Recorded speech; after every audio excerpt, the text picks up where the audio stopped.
much the victim's family wish to make the victim impact stage. Unless you're a parent and you've ever walked in the door and seen a child come to you with that love in their eyes and embrace you, you don't understand what I've been going through. We had to deal with a bunch of rumors and lies about why my son was killed on Valentine's Day, Your Honor. It's gonna be a single gunshot wound to the head. When I first get the call, I don't know what to think. That's going to be our suspect vehicle right there.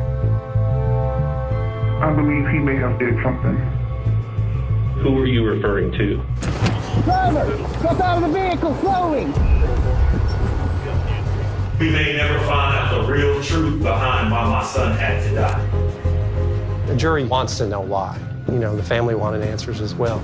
I'm hoping that he comes out and to the light and really tells the truth of what happened. There was no direct evidence that my client shot anybody. We're going to war. Without being able to present a motive, the jury could find him not guilty. For those most affected by a homicide, the first 48 is just the beginning. I just wish you would have had a chance to meet here and you would understand why we're so passionate about what we're seeking today. This is the story of the fight for justice. Anything else will not suffice. In the weeks, months, and years. For that 911, what is the address of your emergency? Hunter Ridge Lane, Norcross. And what's going on there? We heard at least 6 shots, and when we walked outside, this guy, he's laying on the ground bleeding. Does it feel like he's breathing? He's still breathing, barely. We've already got police and paramedics on the way.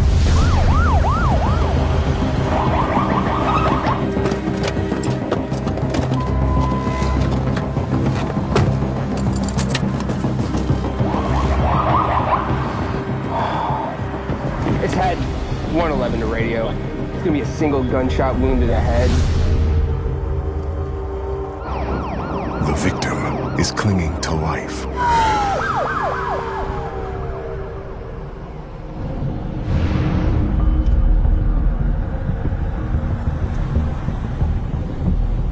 Definitely not normal to get a call just before noon on Valentine's Day, Sunday. So you're thinking, you know, what kind of case am I walking into?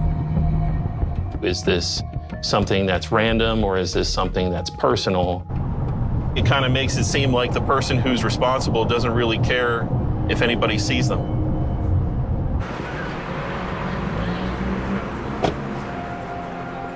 Daylight murder, midday on Valentine's Day, brazen.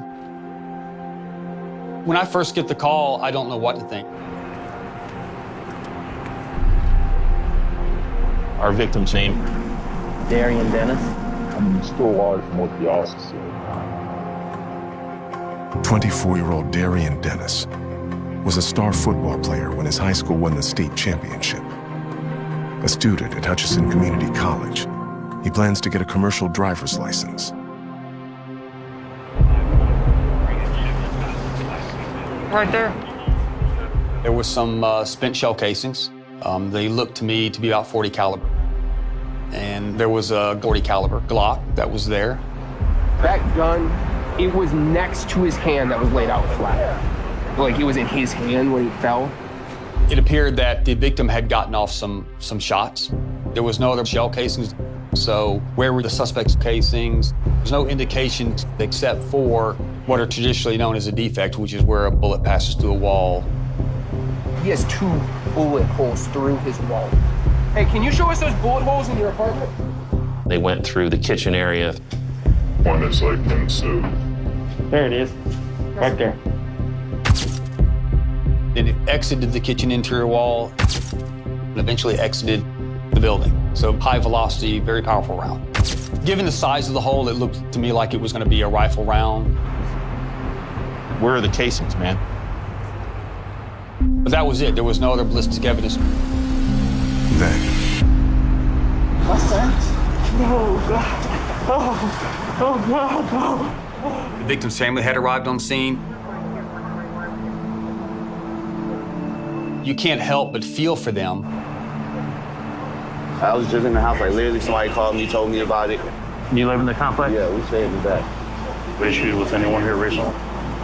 No issues with nobody.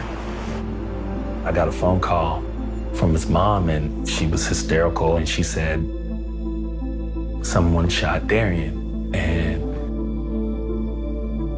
my heart kind of went from my chest to my shoe. You said what, Dad? Here. Yes, sir. It's Officer Giles, Gwinnett County Police. Yeah, officer, somebody said my son got shot. Yes. Your mind goes to who did it, why'd they do it, you know, what was it about? We went to the hospital, and when they walked in the room and told us that he had passed, it crushed me, crushed his mom. You want to just, you know, just hold him. And it's strange to feel your child with no life in him. 2 hours in, now it's a homicide case. The dad said that the victim always carried a gun on him. I made sure that both of my kids, when they were of age, were legal gun carriers. You want to be in a position to where you can protect yourself. You don't know what you're going to encounter. I mean, Darian was walking home from a store that he had walked home from 1,000 times without incident. He said he just decided to walk up to the A1 Market. The convenience store was right across the street from where the incident had happened. The witness over here across the street. We found someone that was there. I heard gunshots. Then later, like 30 seconds, a Toyota coming out. Four doors, cream color, with 2 holes in the driver's side. All you can see was 2 black males. Defects in the driver's side door. That would match the evidence that he squeezed off 2 rounds. So let's say they pull up here. If someone's sitting in a car here, Dunning, look at the level at which the shot is. See, it's kind of low. The first things that are going through my mind are inside this car. Are we going to find shell casings? Our next move was to see if we can identify that car. Moments before the 911 call, a license plate reader near the complex captured a car matching the suspect vehicle. LPRs are stationed all over Gwinnett County. License plate reader. We'll have to see if we can track it. We were able to locate a cream-colored Toyota Camry. Last hit in Cobb County off of Bentley Road at 148. Another LPR just photographed the same car 17 miles away. 30 minutes ago, we got pretty lucky. In Cobb. So they left the area quick. Come up with an address out of Cobb? Her last known address is in Marietta. It looked like the vehicle was headed back to where the registered owner lived. And so at that point, we head out towards Cobb County.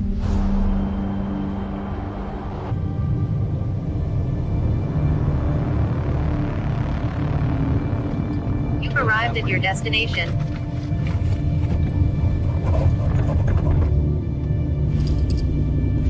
There it is. Pull the holes.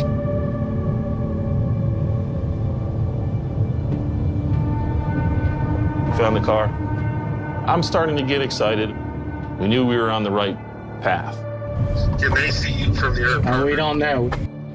Here's a vehicle that we know was at a homicide scene in Gwinnett County moments earlier. I knew in my mind that a rifle was used. That's a game changer. I don't want you guys to get shot. In order for our safety, we kind of backed off a little bit, and then the Camry left the apartment complex.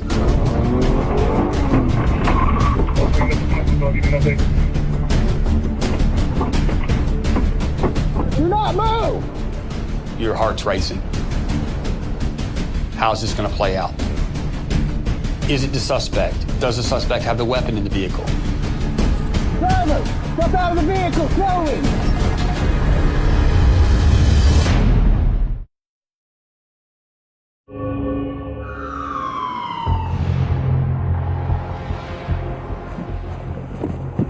Walk slowly towards sound my voice. Stop. Is there anyone else in the vehicle? No. It appears that this is going to be the registered owner that's driving the vehicle. 7 hours into the investigation.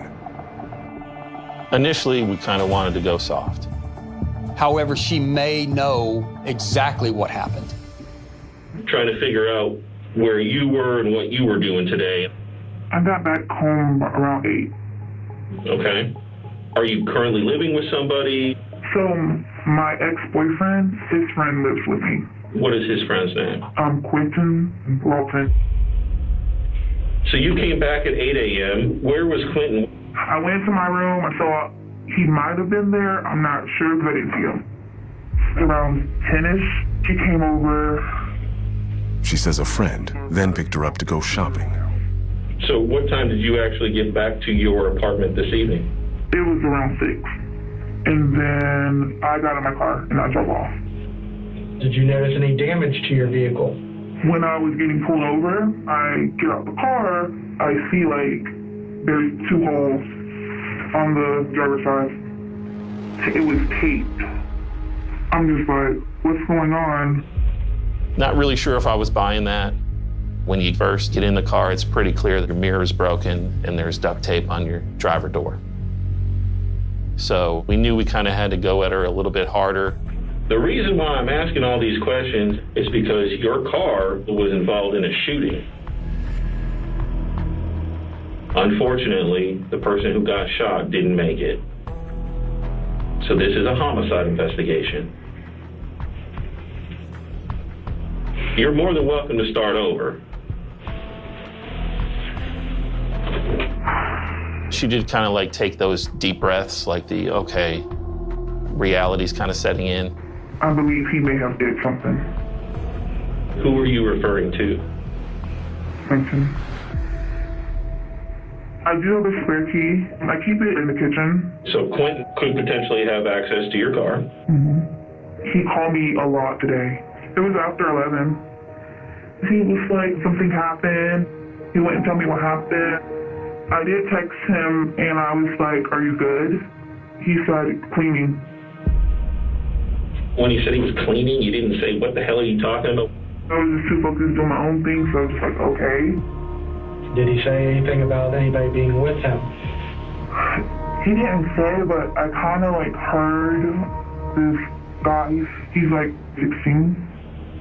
Second individual. Sounds like what our initial witness said. All you can see was 2 black males. You don't have a problem with us looking through the phone? No. I have him on Instagram. I think it's like... She has contact information for both the teenager and Quentin. We're going to be taking the phone for tonight, at minimum, okay? Okay.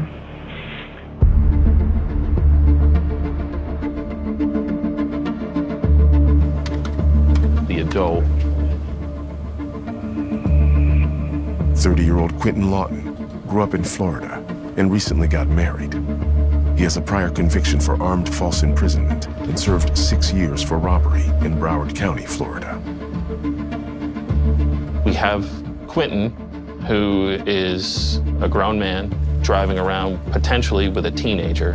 And outside that teenager being a family member, that's a little bit sketchy. Maybe there's some angle, street gang or something like that, and this could be an initiation where the teenager ends up committing a crime. We have our ideas and theories, but evidence hasn't come to light. We still don't know what happened. The next morning, the surveillance footage from the A1 Market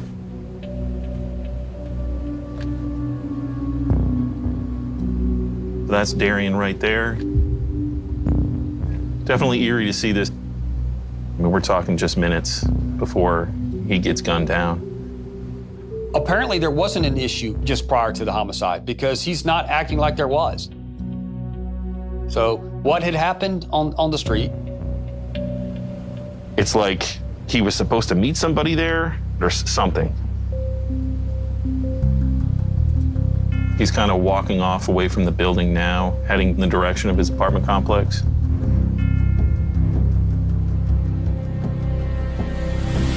That's it. That's going to be our suspect vehicle right there. That kind of got me excited. What happened? What interaction did they have? Do I believe that the suspect vehicle was maybe following the victim into the apartment complex? Could it have been some sort of a drug deal? There's no evidence of it. But it had the feel that this was a personal thing as opposed to just a random act. Got to be a connection. But the video doesn't show any interaction between the suspect vehicle and the victim. So that just, once again, leaves it as a mystery. Turns right, pulls left into the apartment complex. To see someone not a care in the world, and then within a minute or so, I mean, your life can be turned around in literally a second. This is 1 minute away from when the gunshots go off. What happened back there? What led to Darian being killed?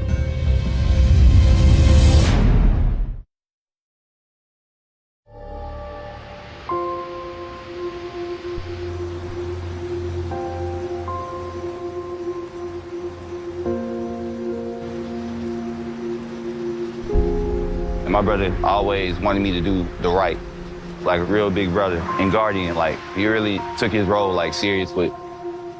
He had a tattoo on his rib cage, 5-inch letters, my brother's keeper, and a pair of boxing gloves that had Devontae and Jaden's names. Darian, he's a big car head. Like, he loves cars.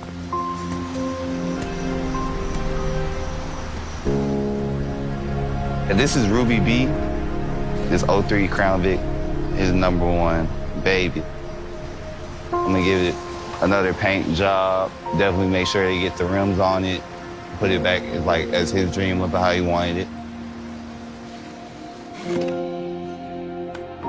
If he was around you, he was gonna have an impact on you. He made me better, and I don't know if I got a chance to let him know that he did that. But I know for a fact he loved me. And I know for a fact that he knew that I loved him.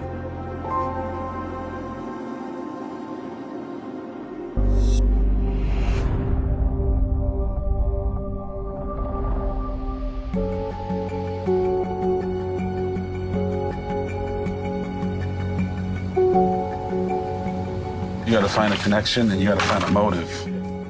What happened and how it happened and who was involved. Ultimately, our goal is to find those things. But as to why it happened, my motive is important to come up with. The day after Darian's murder, So we did the search warrant on the suspect vehicle. Hello.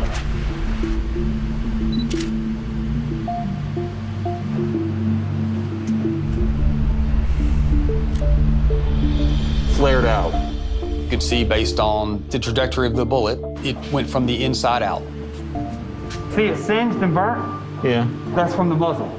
The firearm that was used was almost touching the door. So that would definitely place it in the driver's possession.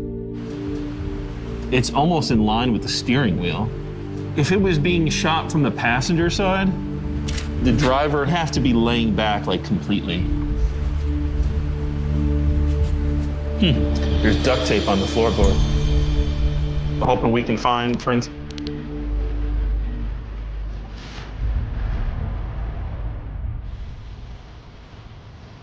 a week after Darian's homicide.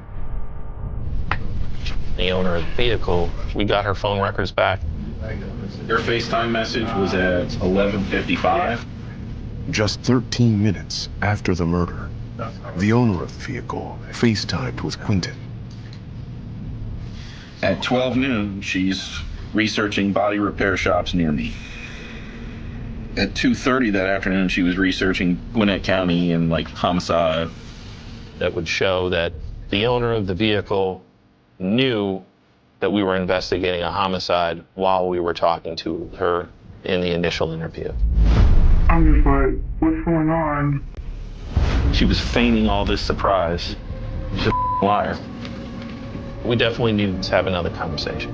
Hopefully that will lead us in the direction to obtain an arrest warrant for Quinton.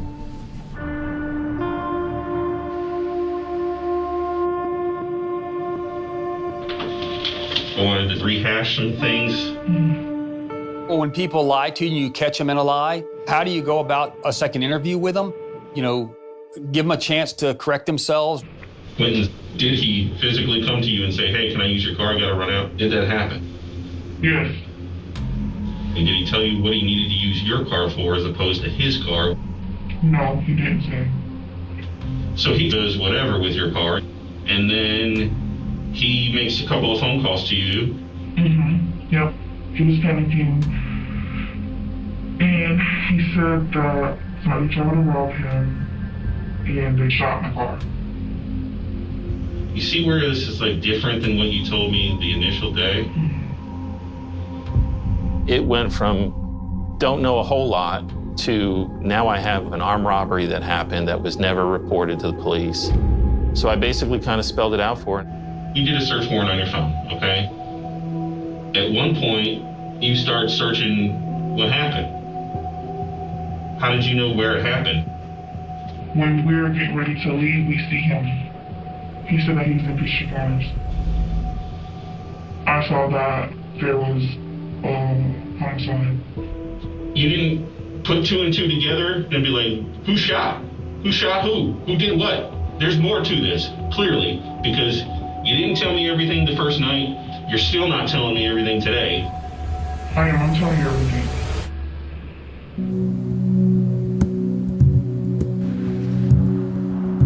After 2 weeks of reaching out to both suspects.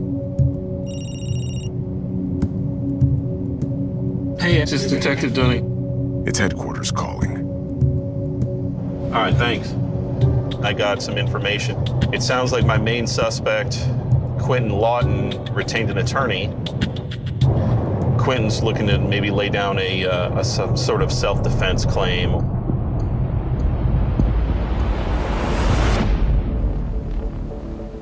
The story that Quinton's telling him is that Quinton was driving the juvenile over to Peachtree Corners to go see a girlfriend. It was Valentine's Day. You know, we were lost, we were asking for directions, and somebody got aggressive with us. He got agitated real fast and immediately pulled a gun out. Next, his gunshots are being exchanged. I didn't buy the story, you know, GPS on your phone. If you're lost, why do you dump off into an apartment complex where our victim is walking to, and he ultimately ends up shot and killed? Everything points in the direction of you being deceptive, that you're guilty, and that you're running. His story, it just doesn't make sense. It just looks like they were prepared for a little bit more than a date.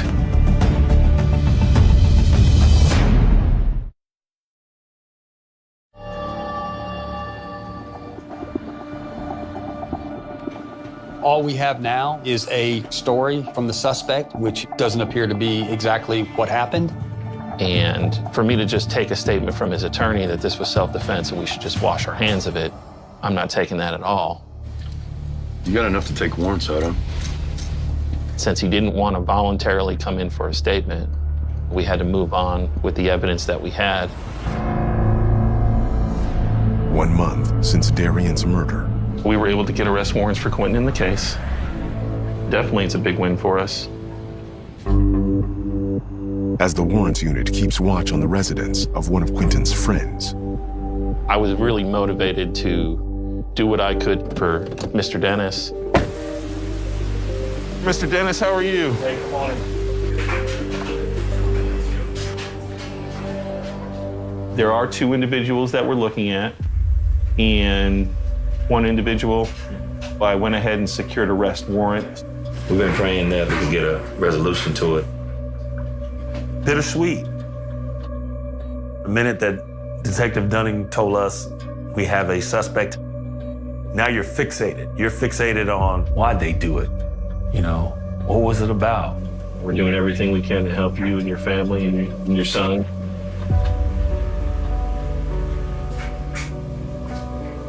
This one picture means a lot to us.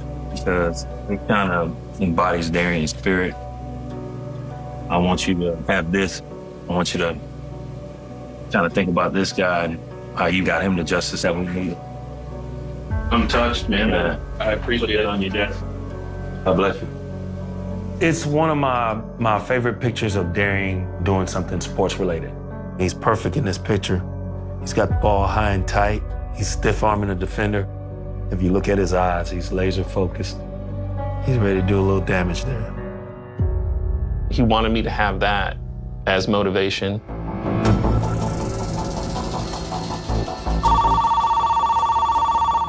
Detective Dunning. At his friend's apartment, Quentin is taken into custody. All right, sir, thank you. He did not want to speak with detectives at the time of his arrest. He was transported to the Gwinnett County Jail. It's good to know that somebody is being held accountable. It was exciting, but not case closed. Almost 2 months later. It was nice to get our hands on the phone records. There's got to be a connection. Some communication between Quentin and Darian. Some electronic evidence that they knew each other, but that's not what we found. There were no phone calls between Darian and Quentin. I was surprised. It's still kind of a mystery as to why it happened. The phone records for Quentin, take a look. The cell site location information for the suspect's phone, that's extremely important because remember, no one was able to ID him. They're at the scene. Right at 11:30, Quentin's phone pings off the nearest tower, so close. That's damning because he was there. At this point here, the only solution for this case is go to trial.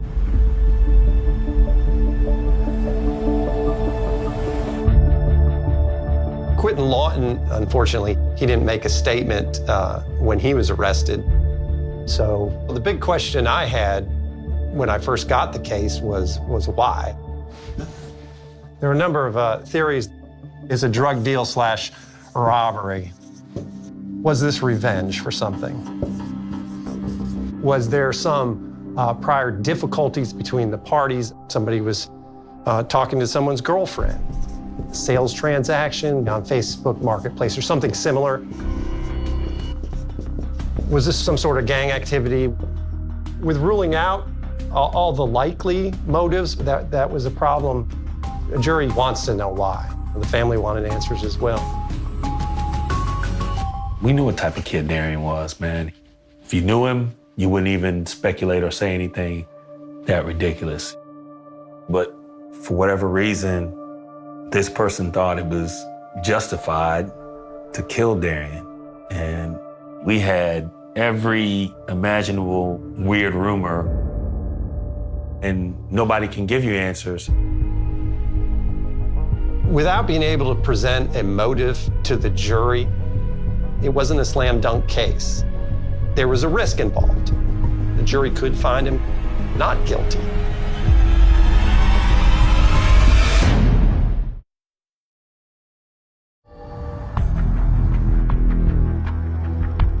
There were things left unresolved. There was still the juvenile. That phone number that was associated with the juvenile was not in the area of the murder. It was many miles away, but Quentin could be a source of that corroborating information against the teenager. Quentin Lawton needed to cooperate.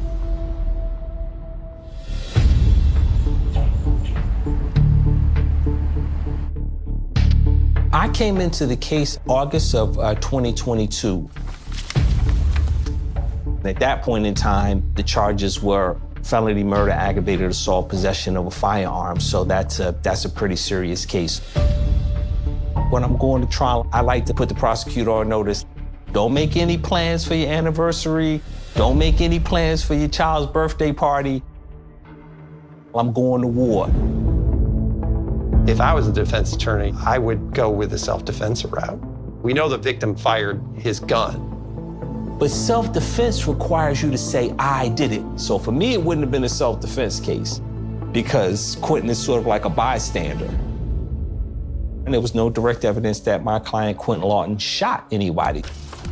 The evidence against Quentin Lawton, very strong circumstantial evidence. That's flat not true. The car owner indicated that Quentin Lawton had possession of the car. Quentin borrows her vehicle. He easily could have loaned the car to somebody else without her knowledge. He told her that somebody had tried to rob him and they shot up her car. She described him as panicked. And I suspect he's going to be panicked because he's bringing her car back with 2 bullet holes in it. CSI were able to lift several latent prints off the vehicle. Prints of Quentin Lawton, and his fingerprint was found on the exterior side of a duct tape roll. That makes perfect sense. Put duct tape over the bullet holes so I'm not stopped by other police saying, hey, why do you have these bullet holes in your car? His cell phone was in the location of the murder. He had borrowed the car and was present at the time of the murder. Quentin's phone is probably there and it can just be sitting in the vehicle. But what we don't know from all this evidence is that Quentin was there, and that's the problem.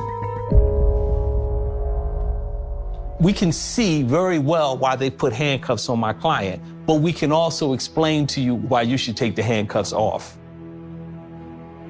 I knew there was a risk at going to trial. So I called Dwayne and told him that I was considering offering the defendant a deal for him to plead to something less than felony murder.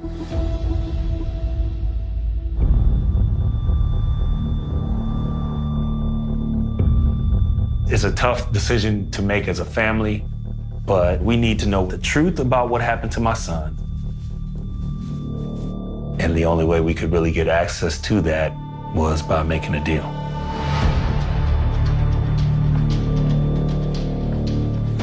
Can we go ahead and have the defendant out, please? Quentin Lawton's plea hearing begins. When I saw him, strangely, I felt sorry for him. He looked pitiful.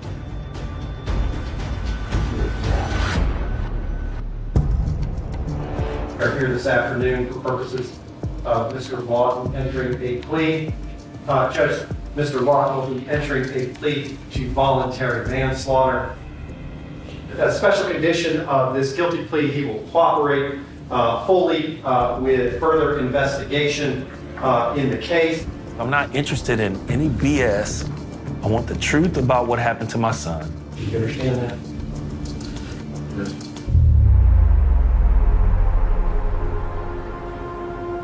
Okay, I don't know if everybody else feels this sort of hesitation.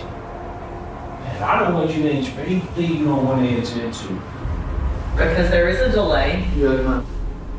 So, did you in fact commit the offense to which you're now pleading guilty? Quentin Lawton can say no. A defendant always has the ability to stop the process. Can I say something? Sure you can. You've been sitting in a cell for almost 3 years. You knew this day was coming. What was going on?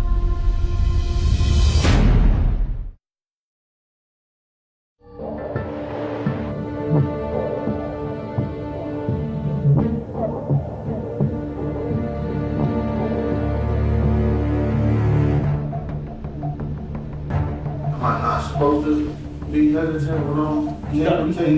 No. I think Quentin felt the weight of the moment. He's just making sure you're doing what you want to do. Do you want to go ahead and proceed with this plea today? Yes, ma'am. Even though you may appear to be hesitant? Yes, ma'am. Okay, go ahead. There's a difference between saying, yes, I'm going to take voluntary manslaughter at the jail, and now standing in front of the judge and saying, I did it, so please give me 10 years in prison. Mr. Lawton, wish to enter a guilty plea. Yes, sir. Quentin Lawton admits in front of the world, in front of Darian's family, his involvement in the murder of Darian Dennis. Judge, the victim's family is present in the courtroom, and I believe they wish to know that the victim in fact stayed. Part of me wanted to speak directly to the defendant because you kind of want to peer into that person and see if they have a soul. Unless you're a parent and you've ever walked in the door and seen a child come to you with that love in their eyes and embrace you, you don't understand what I've been going through. I wanted to make sure he heard the pain in my voice, that he understood, and what they took from us was immeasurable. We had to deal with a bunch of rumors and lies. One of the things that is the most hurtful about this is we may never find out the real truth behind why my son had to die. The plea negotiation was the beginning of another chapter in the case. I'm so sorry for your loss. And given a chance to let you know what really happened, I would do that. Well, the special terms and conditions of probation outlined by the state, and in my personal opinion, most important one is the cooperation. Is that something you are giving everybody your word that you will carry out? Yes, ma'am. I'm hoping that he comes out and to the light and really tells like what was the reason and the truth of what happened on Valentine's Day of 21. We have a beautiful family. Some people come in here very alone during this process. I just wish you would have had a chance to meet Darren. You would understand why we're so passionate about what we're seeking today. And the only thing we're really concerned about is truth and justice, and anything else will not suffice. Imagine a big puzzle of your family. Big, important piece. That piece is gone. Quentin didn't get sentenced the state we did. We got sentenced. We got sentenced to life. I hope he's cooperative and does what he's supposed to do.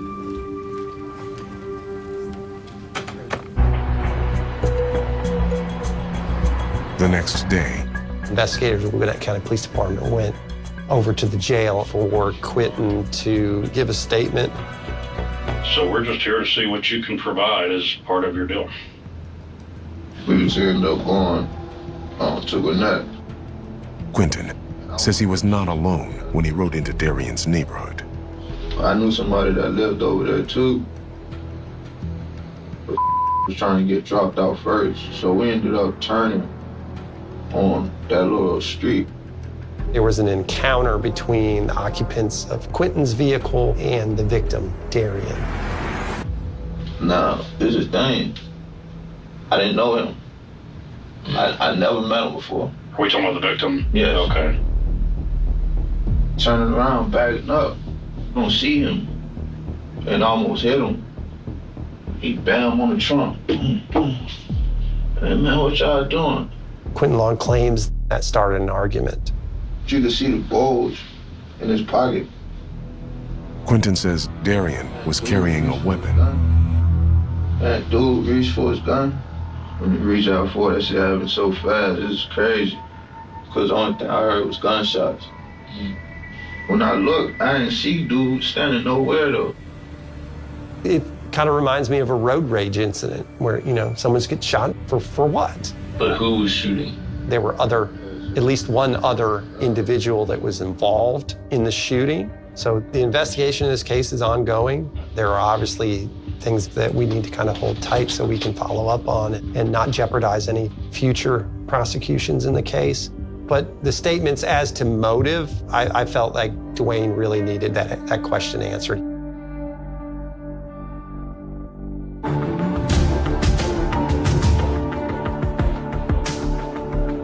Six weeks later, Hopefully, speaking to the DA, finding out what evidence they've been able to compile, will kind of put the pieces of the puzzle that we don't know back together. So Quentin Long did make some statements as to the why. He stated that they were turning the car around and he bumped Darian or got very close to him, which started an argument. There was an individual in the car that was armed and shots were fired. Your son was in the wrong place, the wrong time. Wow. Right. So it seemed like a random act. That's wow. You know, I don't even know how to process it. How to process it, Right. you know, because that's something that could have, it didn't have to escalate to that. No. To hear confirmation that our son is exactly who we've always thought he was. The word I keep using is bittersweet. And, you know, and it's more bitter than sweet.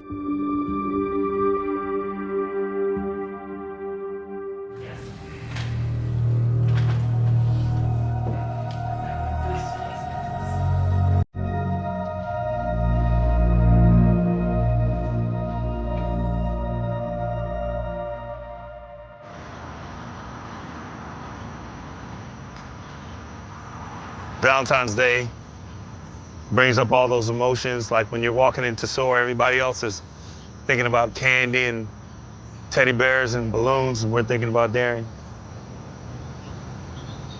Whenever I see a picture or I hear a story that I haven't heard before, it's kind of like opening up a new gift, so that's the way we keep them alive. Like always, I miss you. We miss you. Can't wait to see you again. Some secrets refuse to die. They wait. Not beneath the ground. Not inside forgotten evidence lockers. But inside ordinary people who convince themselves that silence is safer than the truth. For 43 years, the disappearance of Sarah Whitmore remained the oldest unsolved mystery in Black Ridge County. One woman. One winter night. One empty road. No body. No confession. No answers. The case destroyed careers, divided families, and haunted an entire Kentucky community long after the headlines disappeared. Then, just as everyone believed the mystery would outlive the people who remembered it, an old detective, already retired, already forgotten by most of the department, opened a cardboard box in the corner of his garage. Inside were dusty notebooks, yellowed photographs, cassette recordings, a hand-drawn map, and one sentence he had written to himself in faded blue ink nearly half a century earlier.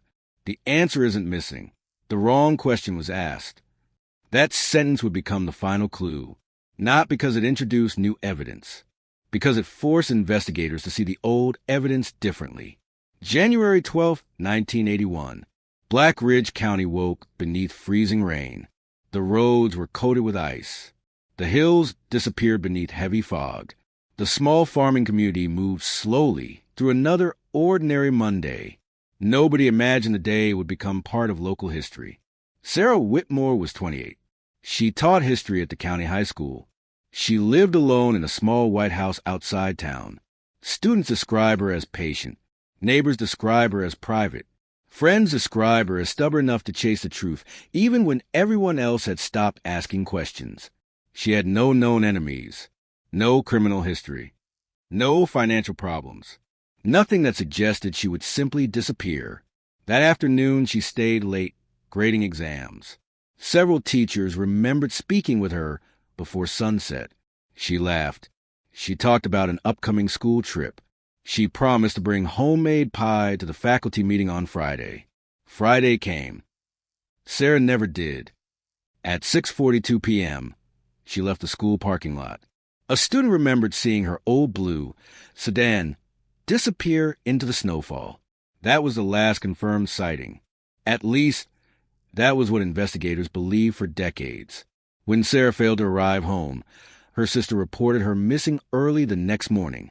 Deputies searched every mile of roadway between the school and her house. Nothing. State police joined the search. Nothing.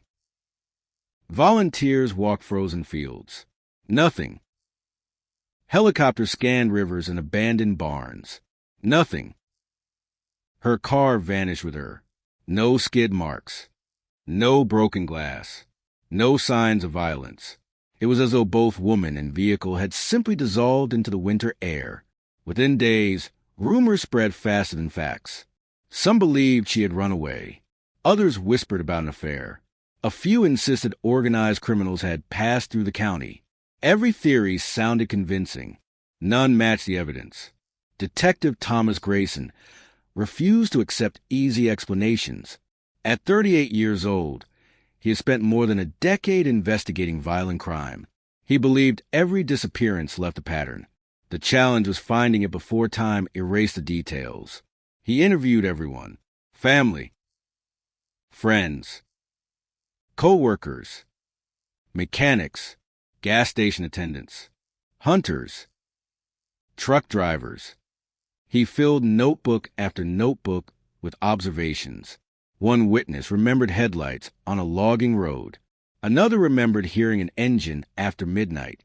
A waitress recalled Sarah meeting someone she did not recognize only days before disappearing. Every lead seemed promising. Every lead collapsed. The weeks became months. The months became years. Boxes filled with reports lined the sheriff's evidence room. New detectives inherited the case. Older detectives retired. Eventually, Sarah Whitmore became known by two words nobody wanted to hear: cold case. The file gathered dust. The photographs faded. Evidence labels curled with age. Families stopped expecting phone calls. Black Ridge continued living around an unanswered question. But Detective Grayson never threw away his personal notebooks. He could not explain why. Something about the case felt unfinished. Not impossible. Simply incomplete. Every anniversary, he reread the witness interviews. Every anniversary, he circled the same page. One interview. One statement. One detail everyone ignored because it seemed too ordinary. A delivery driver named Walter Briggs told investigators he saw Sarah's blue sedan parked near the abandoned Ash Creek Bridge shortly after 7 that evening. Police checked the bridge repeatedly. They found nothing. Investigators assumed Walter had confused the date. The statement remained in the file, untouched, ignored. Years passed. Technology improved. DNA solved impossible murders. Fingerprint databases expanded. Old evidence found new life. Yet Sarah's disappearance remained frozen in time. Then Detective Grayson retired. Colleagues shook his hand, presented him with a plaque, closed his office. Life moved on. His notebooks moved into cardboard boxes stacked inside a dusty garage. For 15 years they remained there, until one rainy afternoon. Grayson was cleaning shelves when one notebook slipped from the stack. Loose papers scattered across the concrete floor. As he gathered them, one sketch caught his attention. Ash Creek Bridge. Not the bridge itself. The hills surrounding it. He stared at the drawing. His younger self had circled an old service road almost hidden by trees. Next to it he had written, "Road blocked after flood. Verify witness position." He frowned. He remembered the flood. County workers closed one entrance months before Sarah disappeared, which meant Walter Briggs could not have been where investigators believed he was. If Walter truly saw the blue sedan, he had been standing somewhere else entirely. Grayson unfolded the original map, measured distances, compared road closures. For the first time in 40 years, the witness statement made sense. Walter had not been looking toward Ash Creek Bridge. He had been looking toward the abandoned Miller Quarry. No detective had ever searched there. Not once. The realization stole his breath. 43 years. Thousands of investigative hours. Hundreds of interviews. Dozens of search warrants. And an entire investigation may have been built around one incorrect assumption about where a witness had been standing. The next morning, Grayson drove to the sheriff's office carrying 3 notebooks under his arm. Most deputies knew him only as a retired detective whose photograph still hung in the hallway. Sheriff Elena Brooks listened quietly while Grayson explained the map. No dramatic speech. No grand theory. Just measurements, road records, old weather reports, and one overlooked mistake. She agreed to reopen the location analysis, not because she believed the case was solved, because the evidence deserved one last honest look. 2 days later, drones flew above the overgrown Miller Quarry. Ground-penetrating radar swept terrain untouched since the early 1980s. Investigators expected nothing. Instead, the radar detected a large metallic object buried beneath decades of collapsed earth near the edge of the flooded quarry road. The object measured roughly the size of a passenger vehicle. Silence settled across the command post. Nobody spoke for several seconds. Grayson simply stared at the monitor.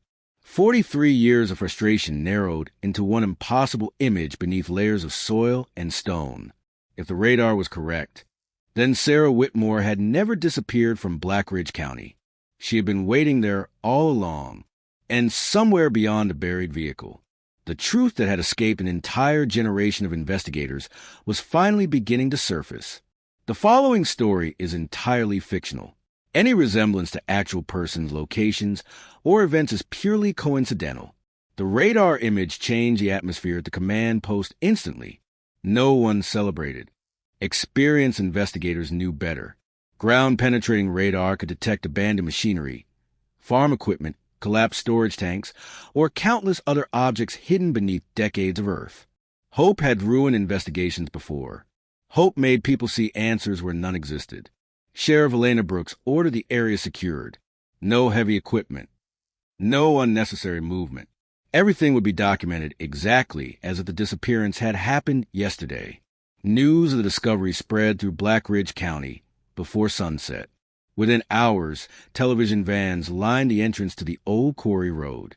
Residents gathered behind police tape despite the freezing wind. Many had been children when Sarah Whitmore disappeared. Others remembered joining volunteer searches in 1981. Some still carried faded newspaper clippings folded inside family photo albums. Everyone asked the same question. Could this finally be the end? Detective Thomas Grayson stayed away from the cameras. He stood alone beneath a line of leafless oak trees overlooking the excavation site. For 43 years, he had imagined hundreds of different endings. None of them felt real anymore. The excavation began the following morning. Layer after layer of compacted soil was removed by hand. Forensic archaeologists worked slowly, photographing every inch before touching anything. The process took hours. Then an investigator stopped digging. A section of faded blue paint had appeared beneath the earth. No one spoke. Grayson recognized the color immediately. It matched the photographs taken outside Black Ridge High School in January of 1981. Sarah Whitmore's sedan had been blue, exactly that shade. More soil disappeared. A chrome bumper emerged, then a cracked headlight. The front of a small sedan slowly returned to daylight after more than 4 decades underground. The license plate was still attached. The numbers were barely visible beneath rust, but they matched the registration in Sarah Whitmore's file. The car had been found. An entire generation of investigators had searched rivers, forests, caves, abandoned barns, and neighboring counties. All the while, the vehicle rested less than 6 miles from town, hidden beneath a landslide that occurred months after Sarah vanished. The discovery stunned everyone, but it immediately created another question. If the car had remained here all along, why had no one found it? Geologists supplied the answer. County records showed that a severe spring storm struck the quarry less than 3 months after Sarah disappeared. Thousands of tons of loose rock collapsed from the eastern wall. The slide buried the access road completely. What had once been visible became part of the landscape. Trees eventually grew over the debris.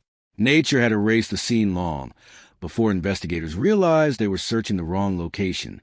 As the excavation continued, forensic specialists carefully opened the driver's door. The interior was remarkably intact considering its age. The ignition key remained in place. Sarah's leather handbag rested on the passenger seat. Her reading glasses lay on the dashboard. A history textbook sat in the back seat beside a stack of ungraded exams. The sight hit everyone harder than expected. It looked as though someone had simply stepped away for a moment, frozen in time, waiting to continue a journey interrupted 43 years earlier. But Sarah was not inside the vehicle. Investigators searched every inch of the cabin. Nothing. No remains. No signs of violence. No obvious explanation. The mystery had changed. The missing car was no longer missing. Only Sarah was. Forensic technicians began cataloging every item inside the sedan. Most appeared ordinary. Receipts, pens, cassette tapes, winter gloves. Then one technician noticed something unusual beneath the driver's seat. A small portable cassette recorder. Its plastic casing was cracked. Its batteries had long since corroded, but a tape remained inside. Evidence technician Rachel Kim carefully removed it using gloves. The label contained only 2 handwritten words. Monday night. No date. No explanation. The recorder was sealed and transported immediately to the State Forensic Laboratory. While specialists worked on the tape, investigators examined the quarry itself. The old service road curved sharply around a steep rock wall before ending near an abandoned maintenance building. The building had collapsed years earlier. Its roof had disappeared. Its windows were gone. But one feature remained intact. A steel observation platform overlooking the quarry. Detective Grayson climbed the rusted staircase slowly. From the platform, the entire area became visible. The buried road. The recovered sedan. The entrance Walter Briggs would have seen from the highway. For the first time since 1981, Grayson understood the witness statement perfectly. Walter had never been looking toward Ash Creek Bridge. He had been looking directly at the quarry road. His memory had been correct. The investigation had interpreted it incorrectly. One small mistake. 43 years of consequences. Later that afternoon, another discovery was made. Search teams found fresh damage on an old guardrail, preserved beneath layers of collapsed earth. The metal was bent outward. Paint fragments still clung to the steel despite decades underground. Laboratory analysis later confirmed they matched Sarah's vehicle. The evidence suggested the sedan had struck the guardrail before leaving the roadway. But something still refused to make sense. The angle was wrong. According to accident reconstruction specialists, the damage was inconsistent with a driver accidentally losing control on ice. The impact suggested the car changed direction suddenly, almost violently, as if Sarah had attempted to avoid something in front of her, or someone. The possibility transformed the investigation once again. Sheriff Brooks requested every surviving witness from 1981 be interviewed. Many were now in their 70s or 80s. Some struggled to remember details. Others surprised investigators with astonishing clarity. One name kept appearing: Daniel Mercer, a volunteer firefighter in 1981. Daniel had participated in the original search, but had never been considered an important witness. When detectives visited his home, he hesitated before answering questions. Eventually, he admitted something he had never reported. On the night Sarah disappeared, he drove past quarry entrance shortly after 7 o'clock. He remembered seeing 2 vehicles: Sarah's blue sedan, and an unfamiliar dark pickup truck parked nearby with its headlights off. At the time, he assumed 2 motorists had stopped because of the icy roads. He continued driving. The next morning, Sarah was missing. Daniel thought about reporting the truck. Then he convinced himself it probably meant nothing. 43 years later, his voice trembled as he spoke. I kept telling myself someone else must have seen it. Nobody had. Investigators immediately searched old vehicle registration records. Thousands of pickup trucks had existed in Kentucky during 1981. The lead seemed impossible, until another forgotten document surfaced. Inside Detective Grayson's original notebook was a page folded twice. He had written only one sentence beside a partial license plate collected from an anonymous phone call. Ki bon moi bai, black pickup near quarry. The remaining numbers were smudged beyond recognition. Grayson closed his eyes. He remembered the call now.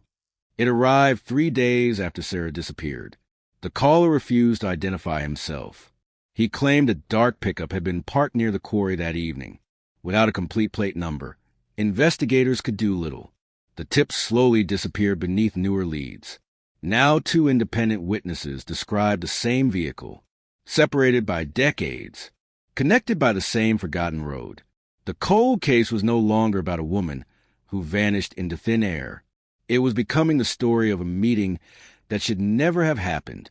Somewhere inside the recovered sedan, inside the damaged guardrail, inside the decades-old cassette tape, waiting in a forensic laboratory, the next piece of the truth was still hiding. And Detective Thomas Grayson could not escape one unsettling thought. He had been standing within sight of the answer 43 years earlier. He simply didn't know where to look. Fictional true crime story. The following story is entirely fictional. Any resemblance to actual persons, locations, or events is purely coincidental. The discovery of Sarah Whitmore's abandoned sedan reopened a wound that Black Ridge County had spent decades trying to forget. For years, the town had accepted the possibility that Sarah had disappeared by choice. Some believed she left Kentucky. Some believed she started a new life somewhere far away. Some even believed she was never coming back. But the recovered vehicle destroyed those theories in a single afternoon. Sarah had not walked away. She had not vanished. She had been taken from the road. She traveled every day. And now investigators were facing the question that had haunted every cold case detective who touched the file. Who was waiting for her that night? The forensic examination of the sedan continued around the clock. Every object inside the vehicle was treated as a potential message from the past.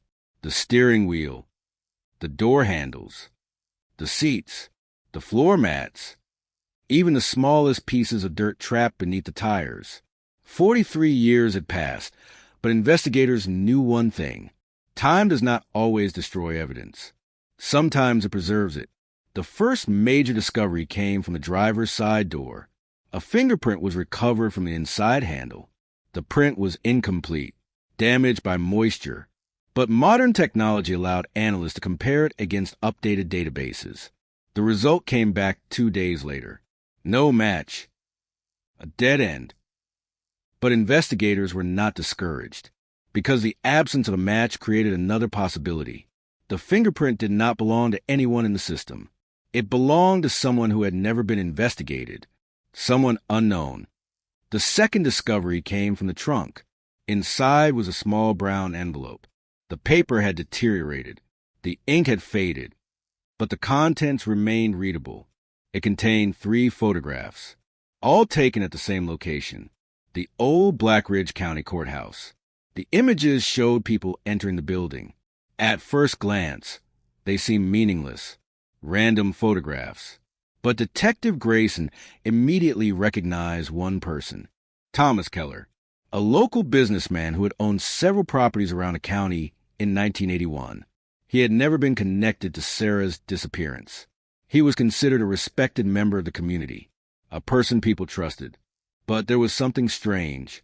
Sarah had never mentioned him in any interview, never listed him as a friend, never listed him as someone she knew. So why was she photographing him? Investigators dug deeper into Thomas Keller's history. They discovered that in 1980, he had purchased land near Miller Quarry, the same land where Sarah's car was eventually found. The property transfer appeared normal, until investigators found one unusual detail. The sale was completed less than 30 days after Sarah disappeared. And the previous owner? The county records clerk who processed the paperwork was Sarah Whitmore's former history teacher, a man named Harold Vance. The connections began forming, slowly, carefully, like pieces of a puzzle that had been scattered for decades. Sarah had not been investigating random events. She had been following something involving land, money, and people who had influence in Black Ridge County. The recovered cassette tape became the next major breakthrough. After days of restoration, forensic audio specialists managed to extract the recording. The first seconds contained only static. Then came a sound, a car engine, wind, a door closing, and finally Sarah's voice. Quiet, controlled, but clearly afraid. Investigators stopped everything when they heard her speak. For 43 years, Sarah Whitmore had been silent. Now her voice returned from the past. The recording was short, only 6 minutes. But those 6 minutes changed the case forever. Sarah was speaking to someone, a man. His voice was calm, almost familiar. The conversation was difficult to understand, but several phrases were clear. You said this would stay buried. A pause. Then Sarah said, I know what happened. The male voice responded, You don't understand what you're involved in. Another pause. Then Sarah, I understand enough. The recording ended with a sudden noise, a struggle. The device hit the ground, and then silence. Nobody in the room spoke after the tape stopped, because they finally knew Sarah Whitmore had not disappeared randomly. She had discovered something serious enough that someone wanted to stop her. But the recording raised another question. Who was the man speaking to her? Audio experts attempted voice comparison, but the recording quality was too poor. The voice could not be identified with certainty. Investigators needed more. They returned to Sarah's life before the disappearance. They examined her school records, her financial history, her personal relationships. They discovered that in the months before she vanished, Sarah had become increasingly interested in local property disputes. She had been researching historical land ownership for a school project. At least, that was what she told people. But hidden among her papers was a different file, a folder labeled Black Ridge Archive. Inside were copies of old property documents, newspaper articles, handwritten notes, and a list of names. At the top of the list was Thomas Keller. Below him were several other influential residents. The final name shocked investigators. Harold Vance, Sarah's former teacher, the same man who had processed the property documents, the same man connected to the land near the quarry, the same man who had never mentioned Sarah's investigation. When detectives located Harold Vance, he was 84 years old. He lived quietly outside the county. When asked about Sarah, his expression changed immediately. He claimed he barely remembered her. But investigators noticed something. A framed photograph on his bookshelf. A photograph of Black Ridge High School, taken in 1981. Sarah Whitmore was standing in the background. Harold claimed he kept it because he saved all school memories. But investigators found another detail. Written on the back of the photograph were 5 words. She knew about the land. Harold refused to explain. For the first time in 43 years, investigators had a direct connection between Sarah and the people connected to the quarry. But the deeper they searched, the more complicated the story became. Because the evidence suggested Sarah was not investigating a murder. She was investigating something that happened before the night she disappeared. Something involving stolen property, hidden agreements, and a secret that powerful people had protected for decades. Detective Grayson returned home that night, unable to sleep. He opened his old notebook again, the same notebook that started everything. Near the back was another forgotten page, a note he had written after interviewing Sarah's sister in 1981. One sentence stood out. Sarah was afraid of someone, but she wouldn't say who. For 43 years, Grayson had interpreted that sentence differently. He thought Sarah was afraid because she was in danger. Now he understood. She was afraid because she knew exactly who she was investigating. And whoever that person was had spent 4 decades believing the truth was buried forever. The following story is entirely fictional. Any resemblance to actual persons, locations, or events is purely coincidental. The investigation into Sarah Whitmore's disappearance had changed completely. What began as a missing person case had become something far more dangerous. A hidden network of secrets. A chain of decisions made by people who believed they could control the truth forever. And at the center of it all was one question. What did Sarah discover before she disappeared? The answer appeared to be connected to land. But investigators quickly learned that land was only the surface. The deeper they went, the more they uncovered a story about power, influence, and a group of people who had spent decades protecting one another. Detectives returned to the courthouse archives, the same place where Sarah had photographed Thomas Keller entering the building, the same place where property records had been altered, the same place where she believed something was hidden. The archive room had changed dramatically since 1981. Computers had replaced paper files. Old documents had been moved into storage. But one thing remained. the original records. Thousands of pages stored in boxes that had not been opened for years. Forensic document specialists began comparing property transfers from the late 1970s and early 1980s. At first, nothing seemed unusual. Then they found a pattern. Several rural properties near Miller Quarry had changed ownership under strange circumstances. Owners sold land at prices far below market value. Some documents were signed within hours of each other. Some witnesses claimed they never appeared before a notary. The names kept appearing. Thomas Keller, Harold Vance, and another name investigators had not previously considered, Richard Bell. In 1981, Richard Bell was a county sheriff, a respected law enforcement official, the person responsible for overseeing the original search for Sarah Whitmore. The discovery stunned investigators. The man leading the investigation had a possible connection to the very secret Sarah was trying to expose. Detective Grayson immediately reviewed the original case files. For the first time, he looked at his own investigation with suspicion, not because he believed he had ignored evidence, because he wondered if someone had influenced what evidence was available. The original search records showed something unusual. A search team had planned to examine Miller Quarry 3 days after Sarah disappeared, but the search was canceled. The reason listed in the report? Insaf terrain. However, weather records from that week showed the conditions were manageable. The quarry had not been considered too dangerous. Someone had decided not to search there, and that decision had never been explained. Grayson stared at the document for several minutes. 43 years earlier, he had trusted the information given to him. Now he wondered who had controlled that information.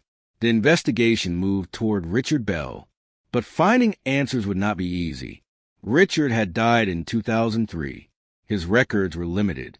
His personal files had disappeared. His family refused interviews. But investigators discovered one surviving witness, a former dispatcher named Linda Morris. In 1981, Linda was 22 years old. She worked overnight shifts at the sheriff's office. She remembered the night Sarah disappeared. She remembered the phone calls, the search orders, the confusion.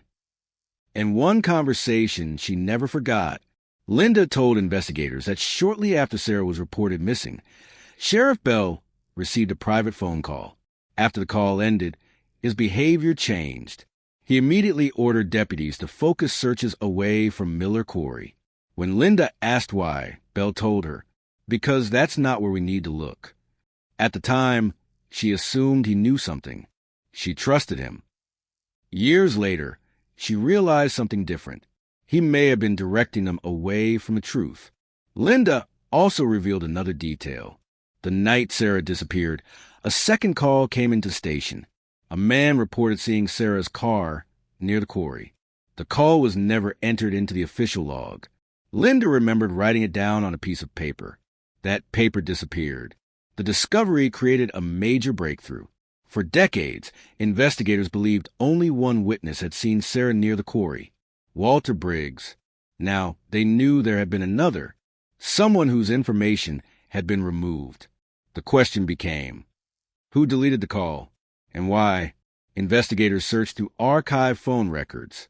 Most were destroyed, but one remained, a billing record from the local telephone company. It showed a call placed at the sheriff's office at 7:18 p.m. on January 12, 1981. The caller's number belonged to a private residence, a residence owned by Thomas Keller, the man Sarah had been photographing, the man connected to the quarry property, the man whose name appeared repeatedly in the hidden documents. Investigators visited the old Keller property. The house had changed owners several times, but the current owner allowed them to search a storage building behind the home. Inside, they found boxes left behind by previous residents. Most contained ordinary household items. Then they found a locked metal container. Inside were old business records, bank statements, property agreements, and a photograph. A photograph showing 3 men standing outside Miller Quarry: Thomas Keller, Harold Vance, and Richard Bell. The date on the back was January 5, 1981, 1 week before Sarah disappeared. The discovery was explosive. It proved the three men had a connection, but it did not prove they were responsible. Investigators still needed to understand what Sarah had found. The answer came from a document hidden beneath the business records. A contract, an agreement involving the purchase of quarry land. But the names on the document were not the same as the names on official records. The contract showed that several residents had been pressured into selling their properties. Some claimed they were threatened. Some claimed they were misled. The land was then transferred through multiple companies before being purchased by Thomas Keller, a classic method used to hide ownership. Sarah had discovered a land scheme, but why would that lead to her disappearance? The answer appeared in a handwritten note attached to the contract. Only 4 words. Original survey is missing. Investigators searched historical records again. They found references to an old geological survey conducted in 1979, a survey that showed valuable mineral deposits beneath the land. If true, the property near Miller Quarry was worth millions, but the survey had disappeared, and Sarah had been looking for it. The case was no longer about a missing teacher. It was about a secret worth millions of dollars, a secret powerful enough to destroy careers, a secret powerful enough to make someone disappear. Then, investigators received another unexpected call. An elderly man claimed he knew where the missing survey was. He said he had been waiting decades to reveal it. His name was Frank Dalton. In 1981, he worked as a survey assistant. He had helped create the original documents. And he claimed Sarah Whitmore was not the first person to uncover the truth. She was simply the last person brave enough to expose it. Before meeting investigators, Frank delivered one warning. Be careful who you trust. The people who buried this secret didn't disappear with it. And for the first time in 43 years, the investigators realized something terrifying. The person responsible for Sarah's disappearance may not have been hiding from the case. They may have been watching it the entire time. The following story is entirely fictional. Any resemblance to actual persons, locations, or events is purely coincidental. The words from Frank Dalton changed the direction of the investigation. The people who buried this secret didn't disappear with it. Those words stayed with every detective who heard them, because they suggested something investigators had not fully considered. The person responsible for Sarah Whitmore's disappearance may have spent decades living among the people searching for answers, not running, not hiding, watching. The meeting with Frank Dalton was arranged at a quiet diner outside Black Ridge County. He arrived early. He sat alone in the corner booth. A cup of untouched coffee rested in front of him. At 87 years old, Frank looked fragile, but his memory was sharp. He remembered dates, names, conversations, details that most people would have forgotten after 40 years. When investigators asked why he waited so long, Frank looked toward the window. For several seconds, he said nothing. Then he answered, "Because I thought telling the truth would get someone else hurt." That sentence revealed the fear that had controlled Black Ridge County for decades. People did not remain silent because they believed nothing happened. They remained silent because they believed speaking would cost them everything. Frank explained that in 1979, he worked as an assistant on a geological survey team. The county had hired them to study the land around Miller Quarry. At first, it appeared to be a routine project. Measurements, soil samples, environmental reports. But during testing, the team discovered something unexpected. The land contained valuable mineral deposits, a discovery that could transform the entire county. Millions of dollars, new businesses, new jobs, a complete economic change. But there was a problem. The people who owned the land did not know its true value, and someone realized an opportunity. According to Frank, Thomas Keller, Richard Bell, and Harold Vance began purchasing properties quietly. They created companies, used intermediaries, moved documents. They made sure the original owners never understood what they were selling. Frank discovered the plan when he noticed inconsistencies in the official reports. Numbers had been changed. Pages were missing. Survey results had been altered. He confronted Harold Vance. The response was not anger. It was a warning. Harold told him some things were better left alone. Frank remembered the exact words. You can lose your job for asking questions. You can lose much more for finding answers. Frank said he wanted to report everything, but then his family began receiving anonymous warnings. His truck tires were damaged. His house was watched. Nothing violent. Nothing that could be proven. Just enough to make him afraid. He eventually left the county. But before leaving, he made copies of the original survey. Copies that Sarah Whitmore eventually discovered. Investigators leaned forward when they heard that. Sarah had not discovered the secret by accident. Someone had led her toward it. The question was who. Frank explained that after he left Kentucky, he mailed the copies to someone he trusted, a person who believed the truth should eventually come out. That person was Sarah's former history professor, Harold Vance. The same man, later connected to the land documents. The same man whose name appeared in Sarah's files. Investigators immediately noticed the contradiction. Why would Harold give Sarah evidence if he was part of the conspiracy? Frank had an answer. Because Harold was afraid. According to Frank, Harold had not started the scheme. He had helped hide it. But years later, he regretted his involvement. He wanted someone else to expose the truth. Someone who had credibility. Someone people would believe. Sarah was that person. She was respected. She was determined. And she was not afraid to challenge powerful people. But that made her dangerous. The investigation returned to Sarah's final weeks. Her co-workers described changes in her behavior. She seemed distracted. She stayed late at school. She made unusual phone calls. She began keeping notes. One teacher remembered asking Sarah if everything was okay. Sarah smiled and said, "Sometimes history repeats itself because nobody wants to admit what happened the first time." At the time, nobody understood what she meant. Now they did. Sarah was not just researching history. She was documenting the present.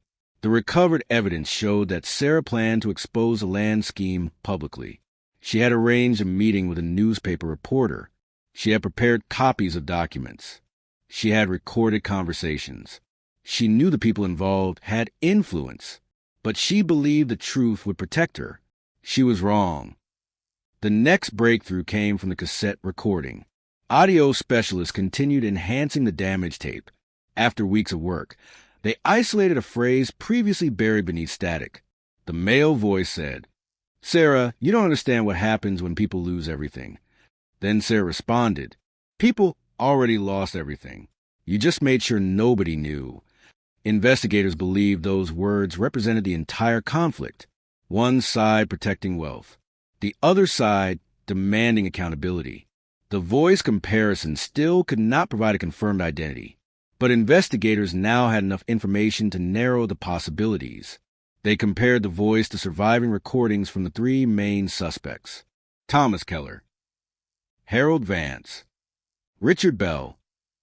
Thomas Keller was eliminated. The voice patterns did not match. Richard Bell was difficult to test because no recordings existed, but Harold Vance became the focus. The similarity was not enough for an arrest, but it was enough to reopen every question.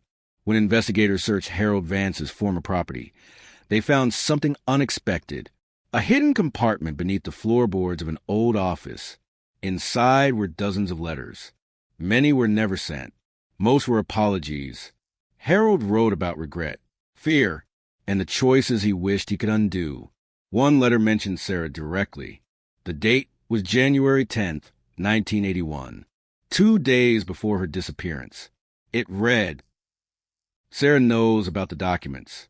She wants to make everything public. I warned her to stop. I don't know if she listened." The discovery sent shockwaves through the department. For decades, Harold Vance had presented himself as a grieving former teacher, someone who lost a former student. Now investigators had evidence that he knew Sarah was in danger. But there was another line in the letter, a line that changed everything. "I am not the only one she confronted." Investigators stopped reading, because those words meant Harold was not acting alone. Someone else was involved. Someone Sarah had met after discovering the land documents. someone who may have been responsible for what happened at Miller Quarry. The investigation moved again, back to the final night, back to the quarry road, back to the unknown pickup truck, because now detectives understood something. Sarah did not disappear because she found a secret. She disappeared because she tried to reveal it. And whoever stopped her had spent 43 years believing they had succeeded, but they had made one mistake. They forgot about the detective who never stopped looking. They forgot about the witnesses who still remembered. And they forgot that buried evidence does not mean destroyed evidence. Sometimes, it is simply waiting for the right person to uncover it. The following story is entirely fictional. Any resemblance to actual persons, locations, or events is purely coincidental. The discovery of Harold Vance's hidden letters changed everything. For 43 years, investigators had searched the person who made Sarah Whitmore disappear. Now they were finally understanding something far more disturbing. The disappearance was never a random act. It was a final move in a plan that had been unfolding for years. Sarah had not stumbled into danger. She had walked directly into a secret protected by people who believed they were untouchable. But the new evidence created a problem. Harold Vance was clearly connected. He knew Sarah had uncovered the documents. He knew she intended to expose the land scheme. He admitted warning her. But was he responsible for her disappearance? Or was he another person trapped inside the same web of fear? Investigators needed answers. And they needed them quickly, because another discovery had appeared inside Harold's letters. A name. One name repeated several times. Not Thomas Keller. Not Richard Bell. Someone else. A man named Victor Hale. In 1981, Victor Hale was a private security contractor who worked for several wealthy landowners in Kentucky. He had no official connection to the quarry project, at least none that appeared in public records. But investigators found something interesting. Victor's company received payments from businesses connected to Thomas Keller during the months before Sarah disappeared. The payments were labeled as Property Protection Services. Avad description, a convenient description. When detectives searched deeper, they discovered Victor had been hired to monitor land disputes, including disputes involving Miller Quarry, the same location where Sarah's vehicle was found, the same location where she recorded her final conversation. The investigation shifted toward Victor Hale, but there was one problem. Victor Hale had disappeared himself, not in 1981, not after Sarah's disappearance, years later. In 1997, he left Kentucky without explanation, no forwarding address, no public records, no contact with former employees. It was as if he had erased himself. Detectives began reconstructing Victor's life. They discovered that before leaving Kentucky, he had attempted to sell personal belongings. Among those items was an old pickup truck, a black 1978 Chevrolet, the same type of vehicle described by witness Daniel Mercer, the same type of vehicle seen near the quarry the night Sarah disappeared. Investigators searched vehicle records. The truck had been sold several times. Eventually, it was registered in another state. But the ownership history contained one strange gap. The period between 1981 and 1983 was missing. 2 years. No records. No explanation. Exactly the time investigators needed to understand. Detective Grayson returned to his old notes again, the habit that followed him for decades, searching through forgotten pages, looking for the detail everyone ignored. Near the middle of his original investigation journal, he found something. A statement from a gas station attendant, a man named Eddie Collins. In 1981, Eddie worked at a small gas station near the highway leading to Miller Quarry. He reported seeing a black pickup truck stop for fuel the night Sarah disappeared. The driver was nervous. The truck had damage on the front passenger side. The detail was dismissed. Investigators believed it was unrelated. Now it mattered, because the recovered sedan showed impact damage on the same side. The vehicle that hit Sarah's car may have left with matching damage. The evidence was beginning to form a timeline. At 6:42 p.m., Sarah left the school. Around 7 p.m., she reached Miller Quarry Road. A conversation began. Something went wrong. Her car struck the guardrail. Then the vehicle was moved, hidden, and someone spent the next 43 years hoping nobody would find it. The question became, why did Sarah go there? The answer was discovered inside her personal journal, a journal that had been returned to her family after the investigation. At the time, nobody realized one page had been removed. Modern forensic examination revealed the missing page had left impressions on the pages beneath it.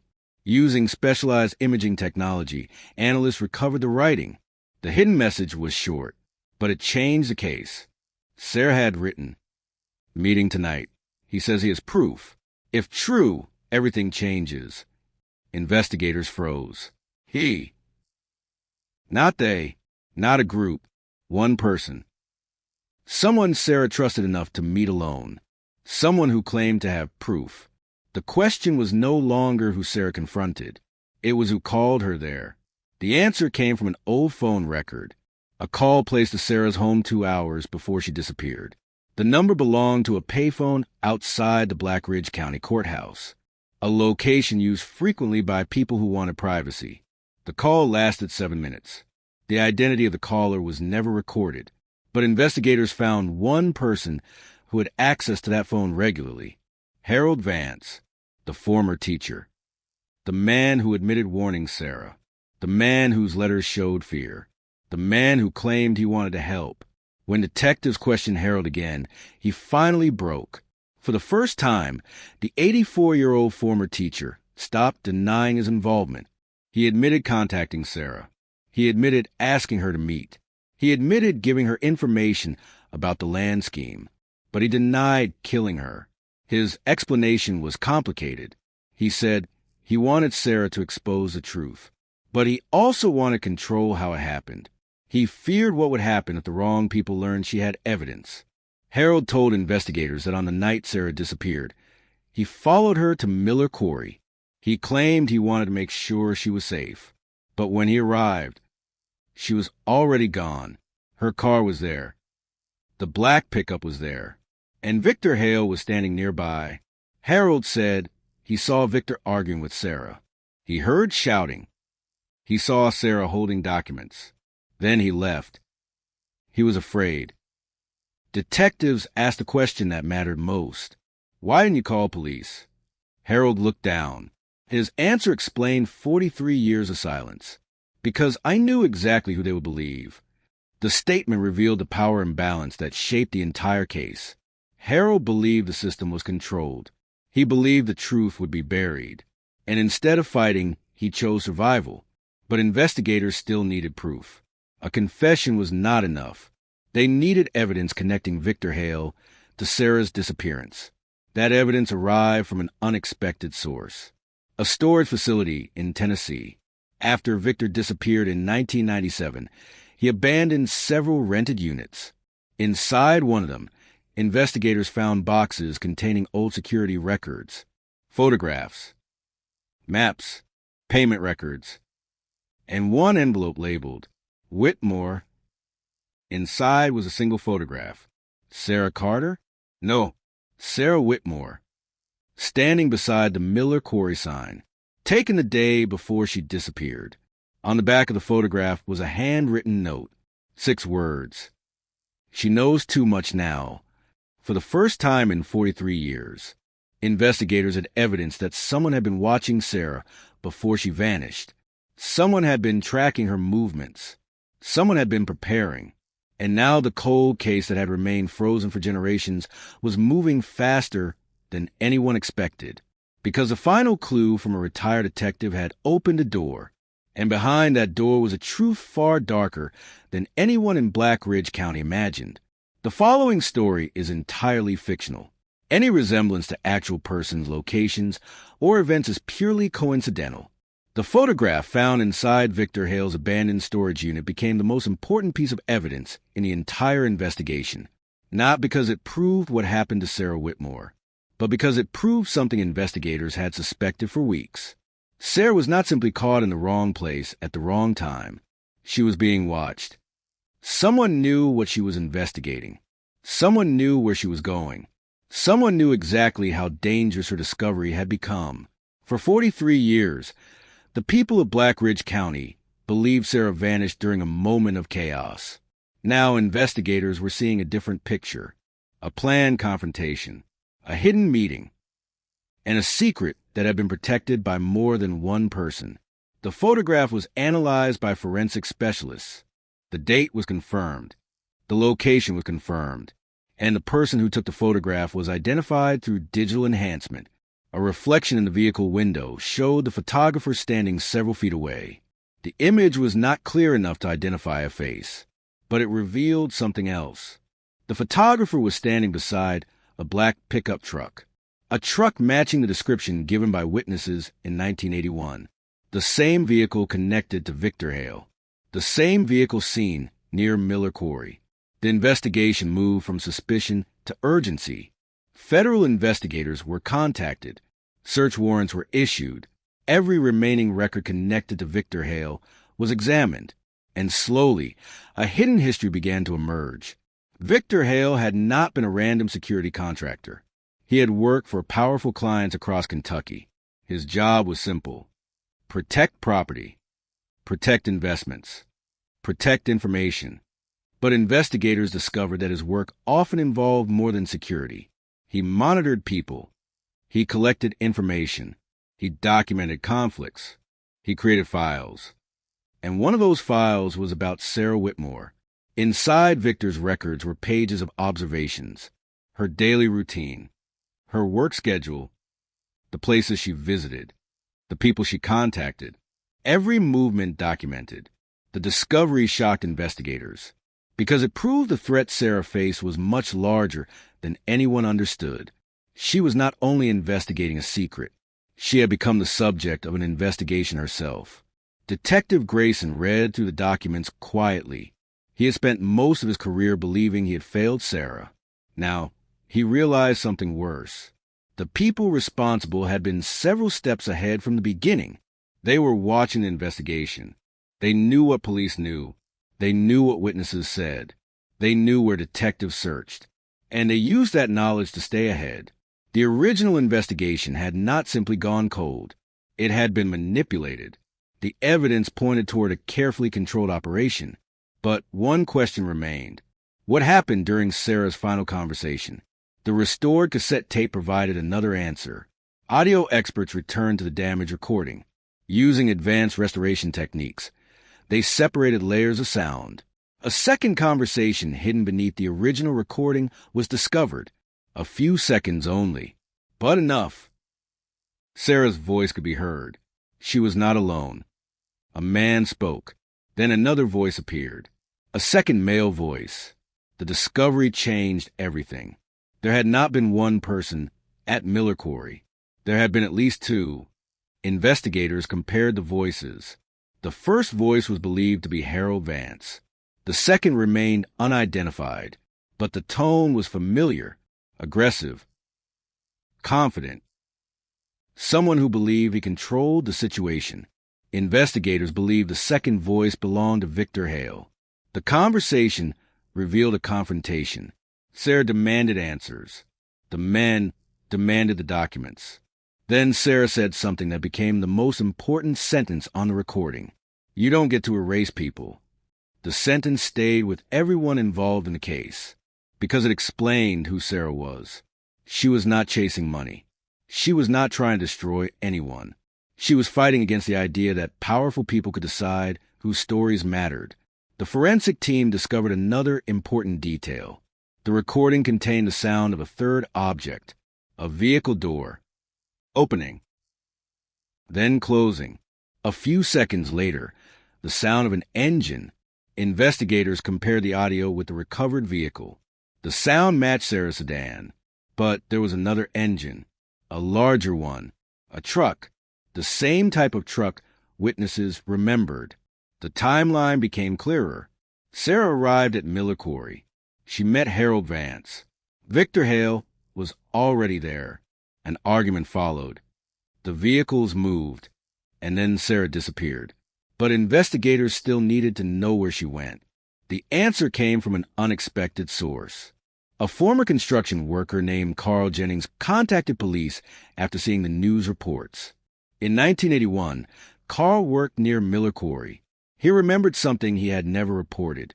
The morning after Sarah disappeared, he saw fresh tire tracks leading away from a quarry road. 2 sets. One from a sedan, one from a truck. He assumed police already knew, so he said nothing. For 43 years, he carried that memory. When detectives asked why he finally spoke, he answered, "Because I realized everyone thought someone else had the answer." That sentence described the entire case. Everyone waited. Everyone assumed. Everyone believed another person knew more, and the truth remained buried. Investigators returned to the quarry with the new information. They searched areas surrounding the original discovery site. Within hours, they found something hidden beneath a layer of rock, a metal box, rust-covered, damaged, but intact. Inside were documents, photographs, and a small handwritten journal. The journal belonged to Victor Hale. The first pages contained ordinary security notes. Then the entries changed. They became personal, obsessive. They documented Sarah's investigation. They documented conversations. They documented the night she disappeared. One entry, dated January 12, 1981, contained only one sentence. She refuses to stop. The next entry was written several days later. Problem handled. Investigators stared at those words. 2 words. For decades of mystery. A statement that suggested Victor Hale knew exactly what happened. But the final page created an even bigger shock, because Victor did not write that he acted alone. He wrote a name investigators had never expected, a name that changed the entire investigation. Richard Bell, the former sheriff, the man who controlled the original search, the man who directed investigators away from Miller Quarry, the man who died believing the secret would never be uncovered. Suddenly, the case was no longer about one missing woman. It was about a conspiracy that reached inside law enforcement itself. The retired detective's final clue had opened the door, but behind that door was an entire history of deception. And now investigators faced the most difficult question of all. How many people had known the truth in 1981? And how many had chosen to let Sarah Whitmore disappear? The following story is entirely fictional. Any resemblance to actual persons, locations, or events is purely coincidental. The name Richard Bell changed everything. For decades, his name had represented authority in Black Ridge County, a sheriff, a public servant. The man whose photograph hung inside the courthouse hallway for years after his retirement. To the community, Richard Bell was remembered as a steady presence during difficult times. But the evidence uncovered inside Victor Hale's hidden journal painted a completely different picture. A man who was not protecting the truth. A man who may have been protecting the people who buried it. The investigation immediately turned toward the original case files. Every report, every interview, every search order, every decision made during the first 72 hours after Sarah Whitmore disappeared. Detectives began reviewing the investigation as if they were examining someone else's work, not because they wanted to blame the past, because they needed to understand how the truth had remained hidden for so long. The first problem appeared in the search records. On January 13, 1981, deputies searched more than 20 locations, fields, roads, abandoned buildings, riverbanks, but Miller Quarry was missing from the official list. A location mentioned by multiple witnesses. A location connected to Sarah's final known movement. A location that was never searched. The reason written in the report was simple. No evidence suggests the subject traveled in that direction. But investigators now knew that statement was false. Evidence did suggest it. Witnesses had said it. A phone call had said it. A damaged vehicle would eventually prove it. Someone had removed that possibility before the search even began, and the person responsible had the authority to make that decision. Richard Bell, the former sheriff, was dead. He could not answer questions. He could not defend himself. But his actions remained inside the records. And records do not forget. Investigators reconstructed the final weeks before Sarah disappeared. They discovered that Richard Bell had attended several private meetings with Thomas Keller and Harold Vance. Officially, those meetings involved county development projects. Unofficially, they involved the land around Miller Quarry, the same land containing valuable mineral deposits, the same land that Sarah was investigating, the same land where she vanished. The connection became impossible to ignore, but investigators still needed the missing piece. Why would Sarah trust Harold Vance? Why would she meet him? Why would she bring evidence to someone connected to the people she was investigating?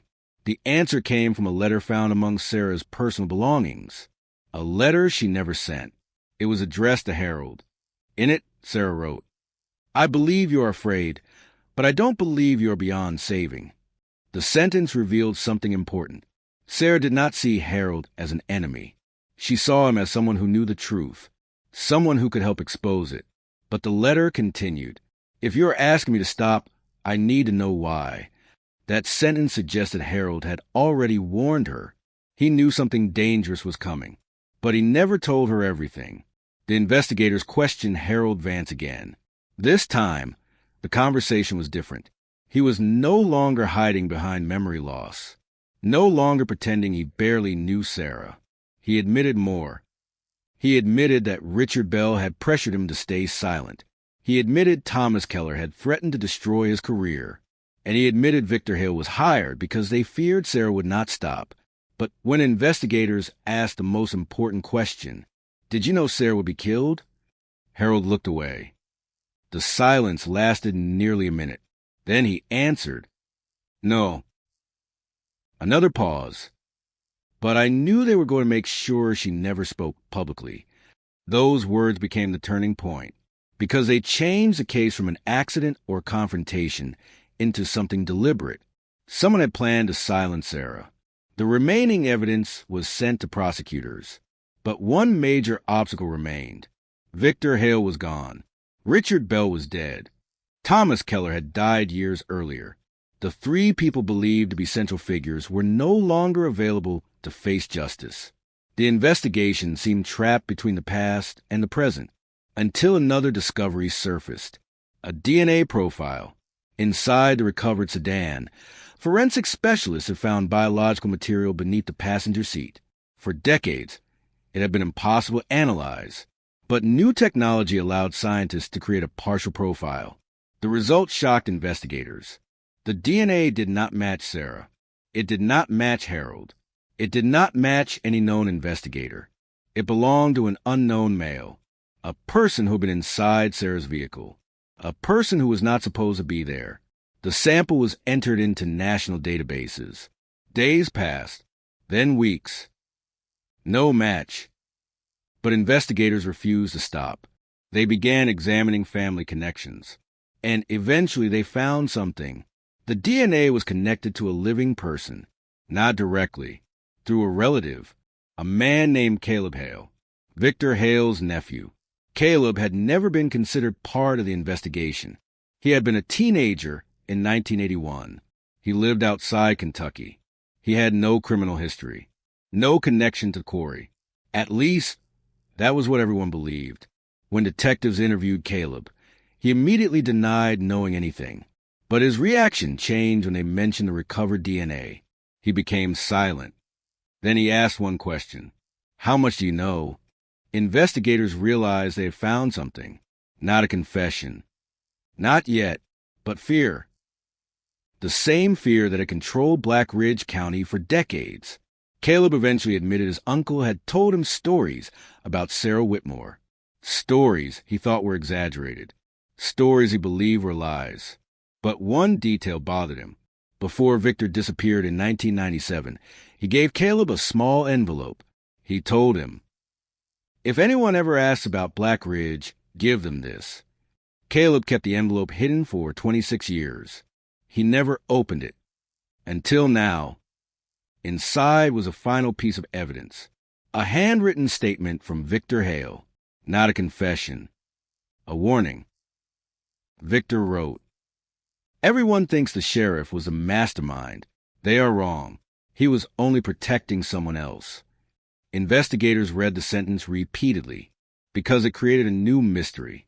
Richard Bell was not the top of the chain. Thomas Keller was not the top of the chain. Victor Hale was not the top of the chain. Someone else had been controlling the operation. Someone whose identity had remained hidden. The final line of Victor's statement revealed the name, and when investigators saw it, the entire case changed again, because the person named was someone nobody expected, someone still alive, someone who had spent 43 years watching the investigation from a distance, someone who had never once appeared in the original case file. The cold case that began with one missing teacher had become something much larger, and the final secret of Black Ridge County was finally ready to surface. The following story is entirely fictional. Any resemblance to actual persons, locations, or events is purely coincidental. The name inside Victor Hale's handwritten statement did not belong to a politician. It did not belong to another sheriff. It did not belong to a wealthy businessman. It belonged to a lawyer, Jonathan Mercer. For more than 50 years, Mercer had been one of the most respected attorneys in eastern Kentucky. He rarely appeared in newspapers. He avoided public attention. He never held elected office. Yet nearly every major property transaction in Black Ridge County during the late 1970s and early 1980s passed through his law office. His signature appeared everywhere. Land deeds, corporate filings, trust agreements. Quiet transactions that attracted little attention at the time. Investigators immediately began reconstructing Mercer's career. What they found was unsettling. Dozens of shell companies, property transfers involving the same handful of names, documents prepared within hours of one another, businesses that existed only long enough to purchase land before quietly dissolving. The pattern stretched across years. Someone had carefully built a legal maze designed to hide the real ownership of the quarry property. And Jonathan Mercer had drawn every map. Unlike Richard Bell or Thomas Keller, Mercer was still alive, 91 years old, living in a private assisted care residence outside Louisville. His health was failing. His memory, according to his family, remained remarkably sharp. Detective Thomas Grayson insisted on attending the interview himself. 43 years had led to this moment. He was not about to let someone else ask the questions. Mercer received them without surprise. When Grayson entered the room carrying Sarah Whitmore's case file, the old lawyer looked at the worn cardboard folder for several seconds. Then he quietly said, "So, you finally found a car." Grayson stopped walking. Nobody outside the investigative team knew about several details that had not yet been released publicly. Mercer should not have known, unless he already did. The room became silent. Sheriff Elena Brooks placed a recovered photograph on the table. Mercer studied it. No emotion crossed his face. Next came the restored journal, Victor Hale's handwritten statement, then Sarah's photograph. The old lawyer leaned back slowly. For nearly a minute, he said nothing. Finally, he whispered, "I wondered how long it would take." Grayson asked a question that had waited for decades. What happened to Sarah Whitmore? Mercer closed his eyes. When he answered, his voice sounded tired rather than defensive. She discovered the survey. No denial. No argument. Just a simple acknowledgement. He explained that Sarah had pieced together years of hidden land transactions. She understood the mineral survey had been altered. She realized local families had unknowingly sold valuable land for almost nothing. She intended to deliver every document to a Louisville newspaper. Mercer admitted that meeting would have destroyed everyone involved. Richard Bell, Thomas Keller, Harold Vance, Victor Hale, and himself. According to Mercer, the group decided to convince Sarah to abandon the investigation. Nothing more. Nothing violent. They believed they could scare her. They underestimated her. She refused. Mercer's hands trembled. She said people deserved the truth. The old lawyer stared toward the window. She wouldn't leave. Grayson leaned forward. What happened next? Mercer swallowed. Victor lost control. The room remained completely still. Mercer described the confrontation at Miller Quarry. Sarah arrived carrying copies of documents inside a leather folder. Harold begged her to wait. Richard argued that publishing the survey would destroy the county. Thomas Keller demanded the documents. Sarah refused. Victor Hale stepped forward. He attempted to grab the folder. Sarah pulled away. She hurried toward her car. Victor followed. A struggle began beside the driver's door. Sarah climbed inside. She started the engine. Victor reached through the open window, trying to stop her. The sedan accelerated. Victor jumped backward. Sarah swerved. The car struck the guardrail. Mercer said she was still alive after the impact. Dazed. Injured. Trying to restart the engine. Then panic took over. Nobody wanted police arriving. Nobody wanted questions. Nobody wanted the survey discovered. The decision that followed lasted only seconds, but its consequences lasted 43 years. They removed Sarah from a vehicle. They transported her away from the quarry. Mercer claimed he never saw her again. He insisted Victor Hale and Richard Bell drove away together. Whether Mercer was telling the complete truth remained uncertain. But for the first time, investigators possessed a first-hand account placing every major figure together on the night Sarah disappeared. Sheriff Brooks asked the question everyone feared. Where did they take her? Mercer slowly shook his head. I don't know. Grayson watched him carefully. The old detective had interviewed murderers, kidnappers, fraud artists. He knew deception. He also knew regret. Mercer did not look like a man inventing a story. He looked like someone exhausted by carrying it. Before in an interview, Mercer asked for one piece of paper. With trembling hands, he drew a rough map, an old forestry road, a creek crossing, a section of woodland never mentioned in the original investigation. He slid the map toward Grayson. I always believed. His voice cracked. They buried more than the truth out there. The search began the following morning. Cadaver dogs moved carefully through dense woodland that had changed dramatically since 1981. Old logging roads had disappeared beneath thick forest. Creeks had shifted course. Nature had rewritten the landscape, but Mercer's map matched historical aerial photographs almost perfectly. Near sunset, one dog stopped, then another, both alerted beside a shallow rise covered with mature oak trees. Forensic archaeologists began excavating. The work continued into the following day. Hours passed. Then fragments appeared. Weathered fabric. A rusted zipper. Pieces of deteriorated leather. Nearby investigators recovered a metal clasp. Rachel Kim compared it with photographs taken from Sarah Whitmore's family album. The clasp matched the leather document case Sarah carried on the night she disappeared. Everyone understood what that meant. They were standing where nobody had searched. Not once. 43 years earlier, the investigation had ended miles away. Now, guided by the final memories of an aging lawyer and the forgotten notes of a retired detective, they had reached the place where the last unanswered chapter waited beneath the soil. Detective Thomas Grayson stood quietly behind the excavation team. He looked across the forest. 43 winters. 43 springs. Thousands of mornings when the truth had remained hidden beneath fallen leaves and growing trees. He remembered the promise he made to Sarah's sister during the first week of the investigation. I won't stop looking. At the time, he believed those were comforting words. Now they had become something else. A promise finally approaching its end. The excavation continued as evening shadows stretched across the forest. No one spoke above a whisper. Every scrape of a trowel, every brush across the earth, every newly uncovered fragment carried the weight of 4 decades. And beneath that quiet Kentucky hillside, the past was finally beginning to answer back. The following story is entirely fictional. Any resemblance to actual persons, locations, or events is purely coincidental. Morning arrived beneath a gray Kentucky sky. The excavation site was silent except for the steady rhythm of brushes moving across damp earth. No reporters were allowed inside the perimeter.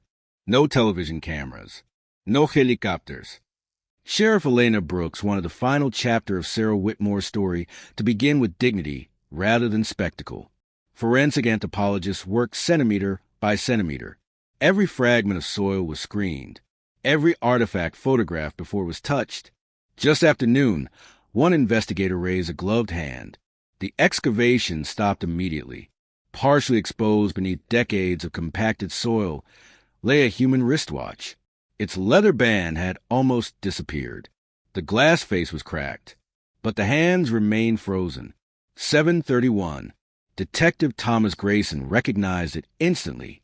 43 years earlier, Sarah's sister had described the watch in painful detail. It was a birthday gift from our father. She never took it off. Grayson closed his eyes. The watch had waited beneath the earth for more than 4 decades. It had kept its final time. Only its owner had been missing. The excavation continued with even greater care. Several feet away, investigators uncovered fragments of a wool coat, then a leather shoe, then a corroded key ring. Every discovery matched photographs taken before Sarah disappeared. By late afternoon, the forensic team reached the answer everyone had feared and hoped for at the same time: human remains. The scene became completely silent. No celebration. No shouting. Only quiet respect. For Detective Grayson, the moment carried no sense of victory. Justice delayed for 43 years never feels like triumph. It feels like an apology that arrived too late. Sarah Whitmore had finally been found, less than 8 miles from the school where she taught history. Closer than anyone had imagined. The remains were transported to the State Forensic Laboratory. Scientists spent weeks completing the examination. Their findings confirmed what investigators had long suspected. Sarah had survived a collision at Miller Quarry. The crash had not killed her. The injuries were serious but treatable. The cause of death came later. A single blunt force injury to the back of the head, not accidental, not consistent with the vehicle impact. A homicide.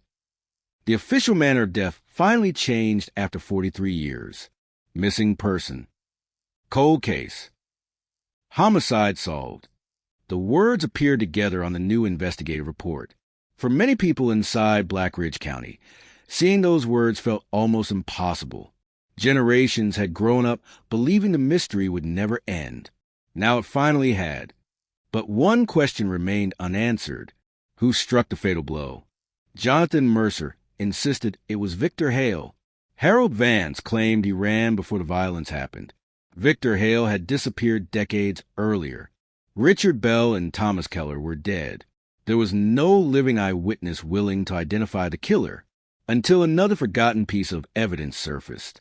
During the forensic examination of Sarah's recovered document case, technicians noticed something hidden between 2 layers of deteriorated leather, a folded sheet of notebook paper, protected from moisture by the lining, almost perfectly preserved. The handwriting belonged to Sarah. Investigators unfolded it carefully. It was not a diary entry. It was a statement, written only hours before the meeting. If anything happens to me, it means they chose silence over truth. Below that sentence, she listed 4 names: Thomas Keller, Richard Bell, Harold Vance, Victor Hale. No accusations, only names. Then one final sentence: I believe Victor is the most dangerous.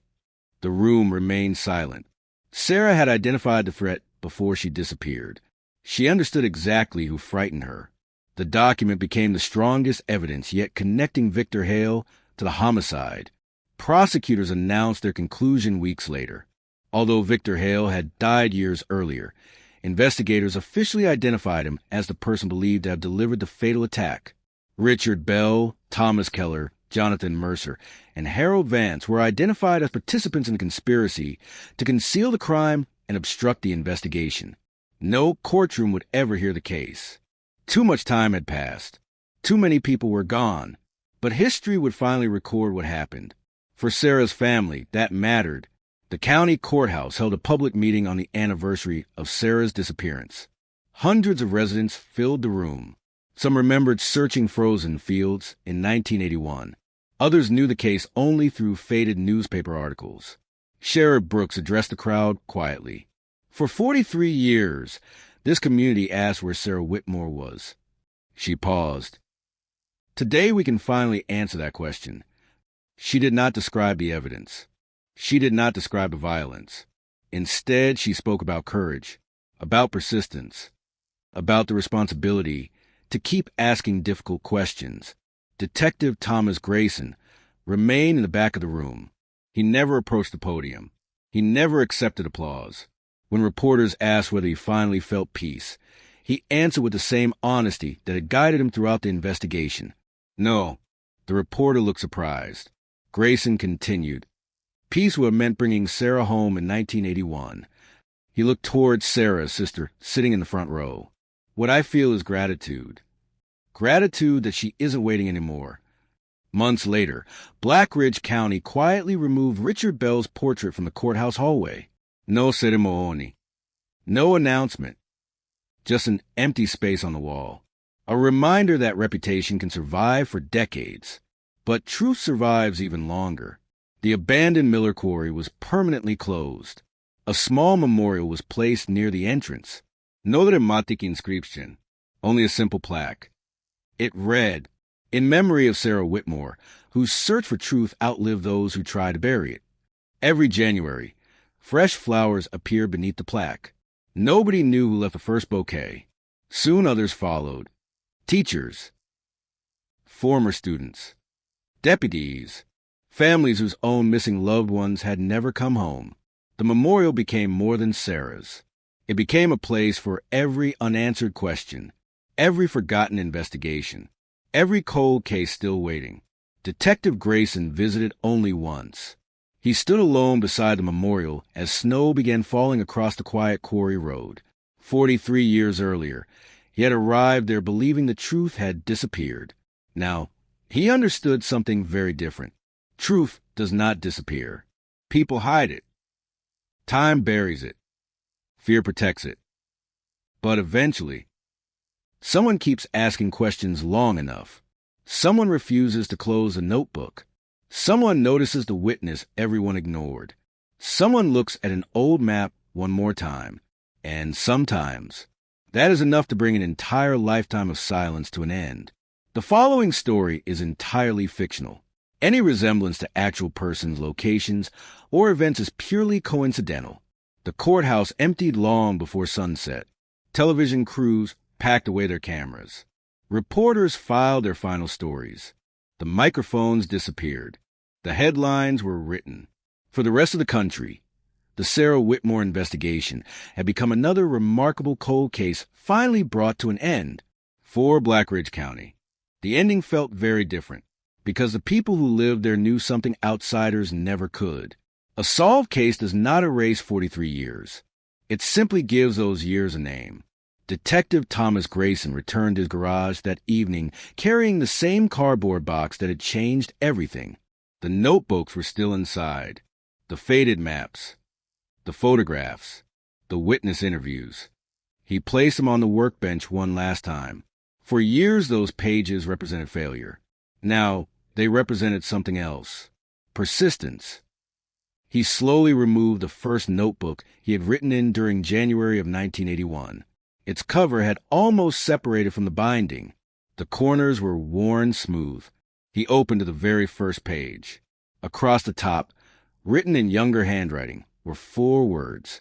Sarah Whitmore, missing female. Nothing more. No predictions. No cities. Just 4 ordinary words. Grayson smiled quietly. He picked up a black marker. Beneath those words, he added another sentence.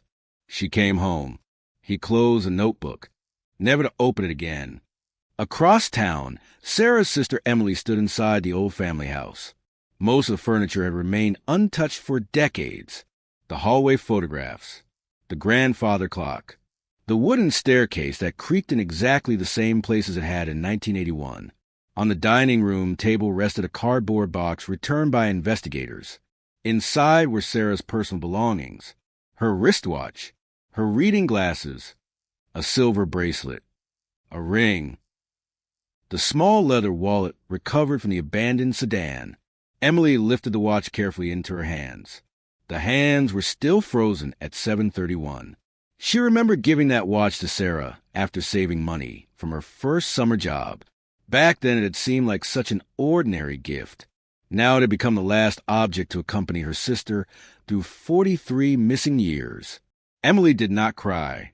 She had already spent decades doing that. Instead, she whispered something almost too quietly to hear. "I found you." That night, another unexpected visitor arrived at the sheriff's office, an elderly woman named Ruth Collins. She carried a small wooden box wrapped inside an old blanket. She explained that her late husband had worked for Thomas Keller during the early 1980s. Before his death, he told her one thing: if they ever solve Sarah's case, give them this. Sheriff Brooks opened the box. Inside rested dozens of old negatives, film negatives, every one carefully labeled with dates. The department immediately contacted forensic imaging specialists. Over the following week, technicians restored hundreds of photographs. Most showed routine construction work around Miller Quarry, road repairs, survey equipment, storage buildings. Then investigators discovered something extraordinary. One photograph had been taken on January 13th, 1981, the morning after Sarah disappeared. Workers stood near the quarry entrance. Behind them, almost hidden beneath fresh tire tracks, was Sarah's blue sedan, not buried, not destroyed, still sitting beside the access road. The timestamp proved something investigators had only suspected. The vehicle remained visible after Sarah disappeared, for at least several hours, which meant someone had deliberately prevented search teams from reaching the location before the spring landslide buried it forever. The image became the final confirmation that the original search had been intentionally redirected. History was rewritten one last time. The Kentucky State Police officially amended the investigation. The original search failure was no longer classified as an investigative mistake. It became documented evidence of deliberate obstruction. The announcement carried enormous consequences. Families with other unresolved investigations from the same era demanded reviews. Dozens of old case files were reopened. Several retired investigators voluntarily returned to assist. Sarah Whitmore's story had become larger than one homicide. It became proof that forgotten cases deserved another chance. Months later, Black Ridge High School dedicated a small scholarship in Sarah's name, not for criminal justice, not for forensic science, for history. The subject Sarah loved most. The scholarship description ended with one sentence: "History matters because the truth belongs to everyone." Students read those words every year without fully understanding why they existed. Perhaps one day they would. Perhaps that was enough. One cold January morning, Detective Grayson visited the cemetery where Sarah had finally been laid to rest. No television crews, no speeches, only quiet snow falling across polished granite. He placed one white rose beside the headstone, then another, exactly 2 flowers, one for Sarah, one for every year he had promised himself he would never stop looking. As he turned to leave, he noticed fresh footprints already in the snow. Someone else had visited before sunrise. There were no flowers, only a folded piece of paper resting against the memorial. Sheriff Brooks unfolded it later that afternoon. It contained no signature, no address, only one sentence typed on an old typewriter. "You solved Sarah's case. You haven't found all of ours." The room fell silent. Investigators immediately searched historical records for similar disappearances. 3 names appeared within minutes. 3 missing people. 3 different counties. 3 investigations handled during Richard Bell's years as sheriff. Each one dismissed. Each one forgotten. Each one involving property disputes connected to companies Jonathan Mercer once represented. Detective Grayson stared at the list for a long time. He had closed Sarah's notebook forever. But someone had quietly placed another one in front of him. Sheriff Brooks looked across the conference room. "Do you think they're connected?" Grayson answered without hesitation. "I don't know." He picked up the anonymous letter one final time. "But whoever sent this wanted us to keep asking questions. Outside, snow drifted slowly across the empty parking lot. The lights inside the sheriff's office remained on long after midnight. Old files returned to the tables. Maps covered the walls again. Coffee cups slowly accumulated beside stacks of forgotten reports. For the people inside that room, one investigation had ended. Another had just begun. Because sometimes solving a cold case doesn't close the past. Sometimes it reveals how much of the past is still waiting to be found. The following story is entirely fictional. Any resemblance to actual persons, locations, or events is purely coincidental. The anonymous letter changed the atmosphere inside the Black Ridge County Sheriff's Office. Only weeks earlier, everyone believed they were finally closing the door on the darkest chapter in the county's history. Sarah Whitmore had been found. The people responsible had been identified. The truth had survived. But now another question was sitting on the same desk, where Sarah's case file had rested for decades. Who sent the letter? And why? Detectives began with the obvious possibility. Someone connected to the original investigation wanted attention. Someone wanted revenge. Someone wanted to create another mystery. But after examining the letter, investigators noticed something unusual. The paper was old, not artificially aged, actually old. The typewriter used to create the message was a model commonly used in government offices during the late 1970s and early 1980s. The ink ribbon was worn. The letters were slightly uneven. A person had not typed this message recently. They had used an old machine, a machine they already owned. That detail made the investigation more complicated because it suggested the sender was not creating a new story. They were continuing an old one. Sheriff Elena Brooks ordered a review of the 3 missing person cases mentioned in the letter. The names were Michael Reeves, Donna Carlisle, and James Holloway, 3 people who disappeared between 1978 and 1983. 3 cases that had remained unresolved. 3 names buried beneath decades of forgotten reports. The first file belonged to Michael Reeves. In 1978, Michael was a local accountant who worked with several land development companies. His disappearance was originally treated as voluntary. Investigators believe he left town because of financial problems. But when detectives reopened the file, they found something strange. Michael had been preparing an internal report about suspicious property transactions involving the same network of companies connected to Miller Quarry. The second file belonged to Donna Carlisle. She was a newspaper photographer. In 1980, she was investigating claims that several rural families had been pressured into selling their land. Her camera was recovered. Her photographs were missing.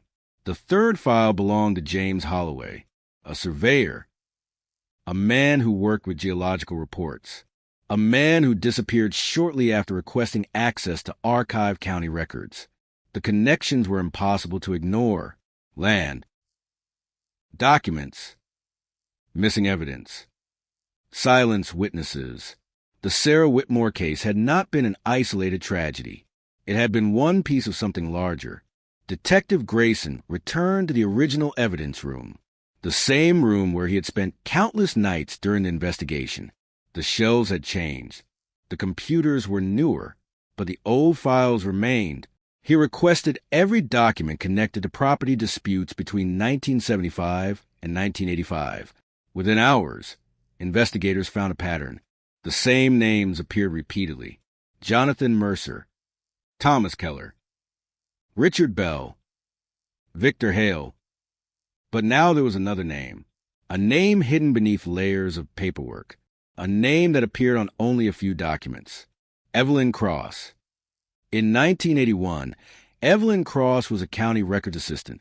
She worked directly beneath the office responsible for storing land documents. Officially, she was a low-level employee, someone nobody considered important. But investigators discovered something surprising. Evelyn had accessed several files connected to the Quarry investigation shortly before Sarah disappeared. She had also requested copies of documents related to property transfers. Then, 3 months later, she resigned. No explanation. No forguel. She disappeared from public records. Investigators tracked her to a small town in another state. When they finally located her, Evelyn was 86 years old. She agreed to speak. But before answering any questions, she asked one thing.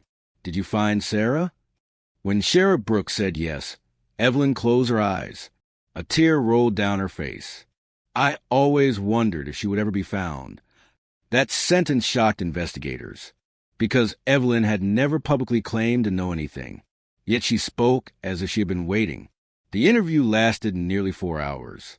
Evelyn revealed that in 1980, she discovered irregularities inside the county archive. Documents had been replaced, pages removed, records rewritten. She believed someone inside the courthouse was altering history. She secretly copied several documents. Then she gave them to Sarah. The two women had never been close friends, but Evelyn admired Sarah's determination. She believed Sarah was the only person brave enough to expose what was happening.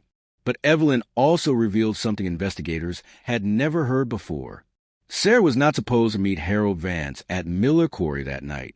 She was supposed to meet someone else. Someone who claimed to have proof of the entire operation. Someone who promised to reveal everything. Evelyn said Sarah received a phone call the afternoon she disappeared. After that call, Sarah changed her plans. She canceled her meeting with the newspaper reporter. She drove toward Miller Quarry, and she never returned. Investigators asked the obvious question. Who called her? Evelyn looked down, then answered, I don't know his name. A pause. But Sarah wrote it down. Every detective in the room leaned forward. Evelyn explained that before Sarah left, she stopped by the courthouse archive. She left a sealed envelope inside Evelyn's desk drawer. A message. A warning. Instructions. Evelyn had hidden it after Sarah disappeared. She was afraid. For 43 years she kept it, because she believed opening it would put someone else in danger. Sheriff Brooks asked a question that mattered. Why give it to us now? Evelyn looked toward the window, because Sarah finally got her answer. Another pause, and now it's time everyone else gets theirs. The next morning, investigators received the envelope. Inside was a single sheet of paper. Sarah's handwriting. Only 3 sentences. I know who has been helping them. I know why they're afraid. The person everyone trusts is the one who knows the most. Below those words was a name that caused the entire room to go silent, because it was not Richard Bell, not Thomas Keller, not Jonathan Mercer. It was someone nobody had ever suspected, someone who had spent 40 years appearing as one of the people searching for the truth, someone who had helped solve Sarah's disappearance, and someone who may have known exactly how she vanished. Detective Grayson looked at the name for a long time. Then he slowly closed the file, because after 43 years of searching, the investigators finally understood the most dangerous part of the case. The secret had not been protected by strangers. It had been protected by someone standing beside them the entire time.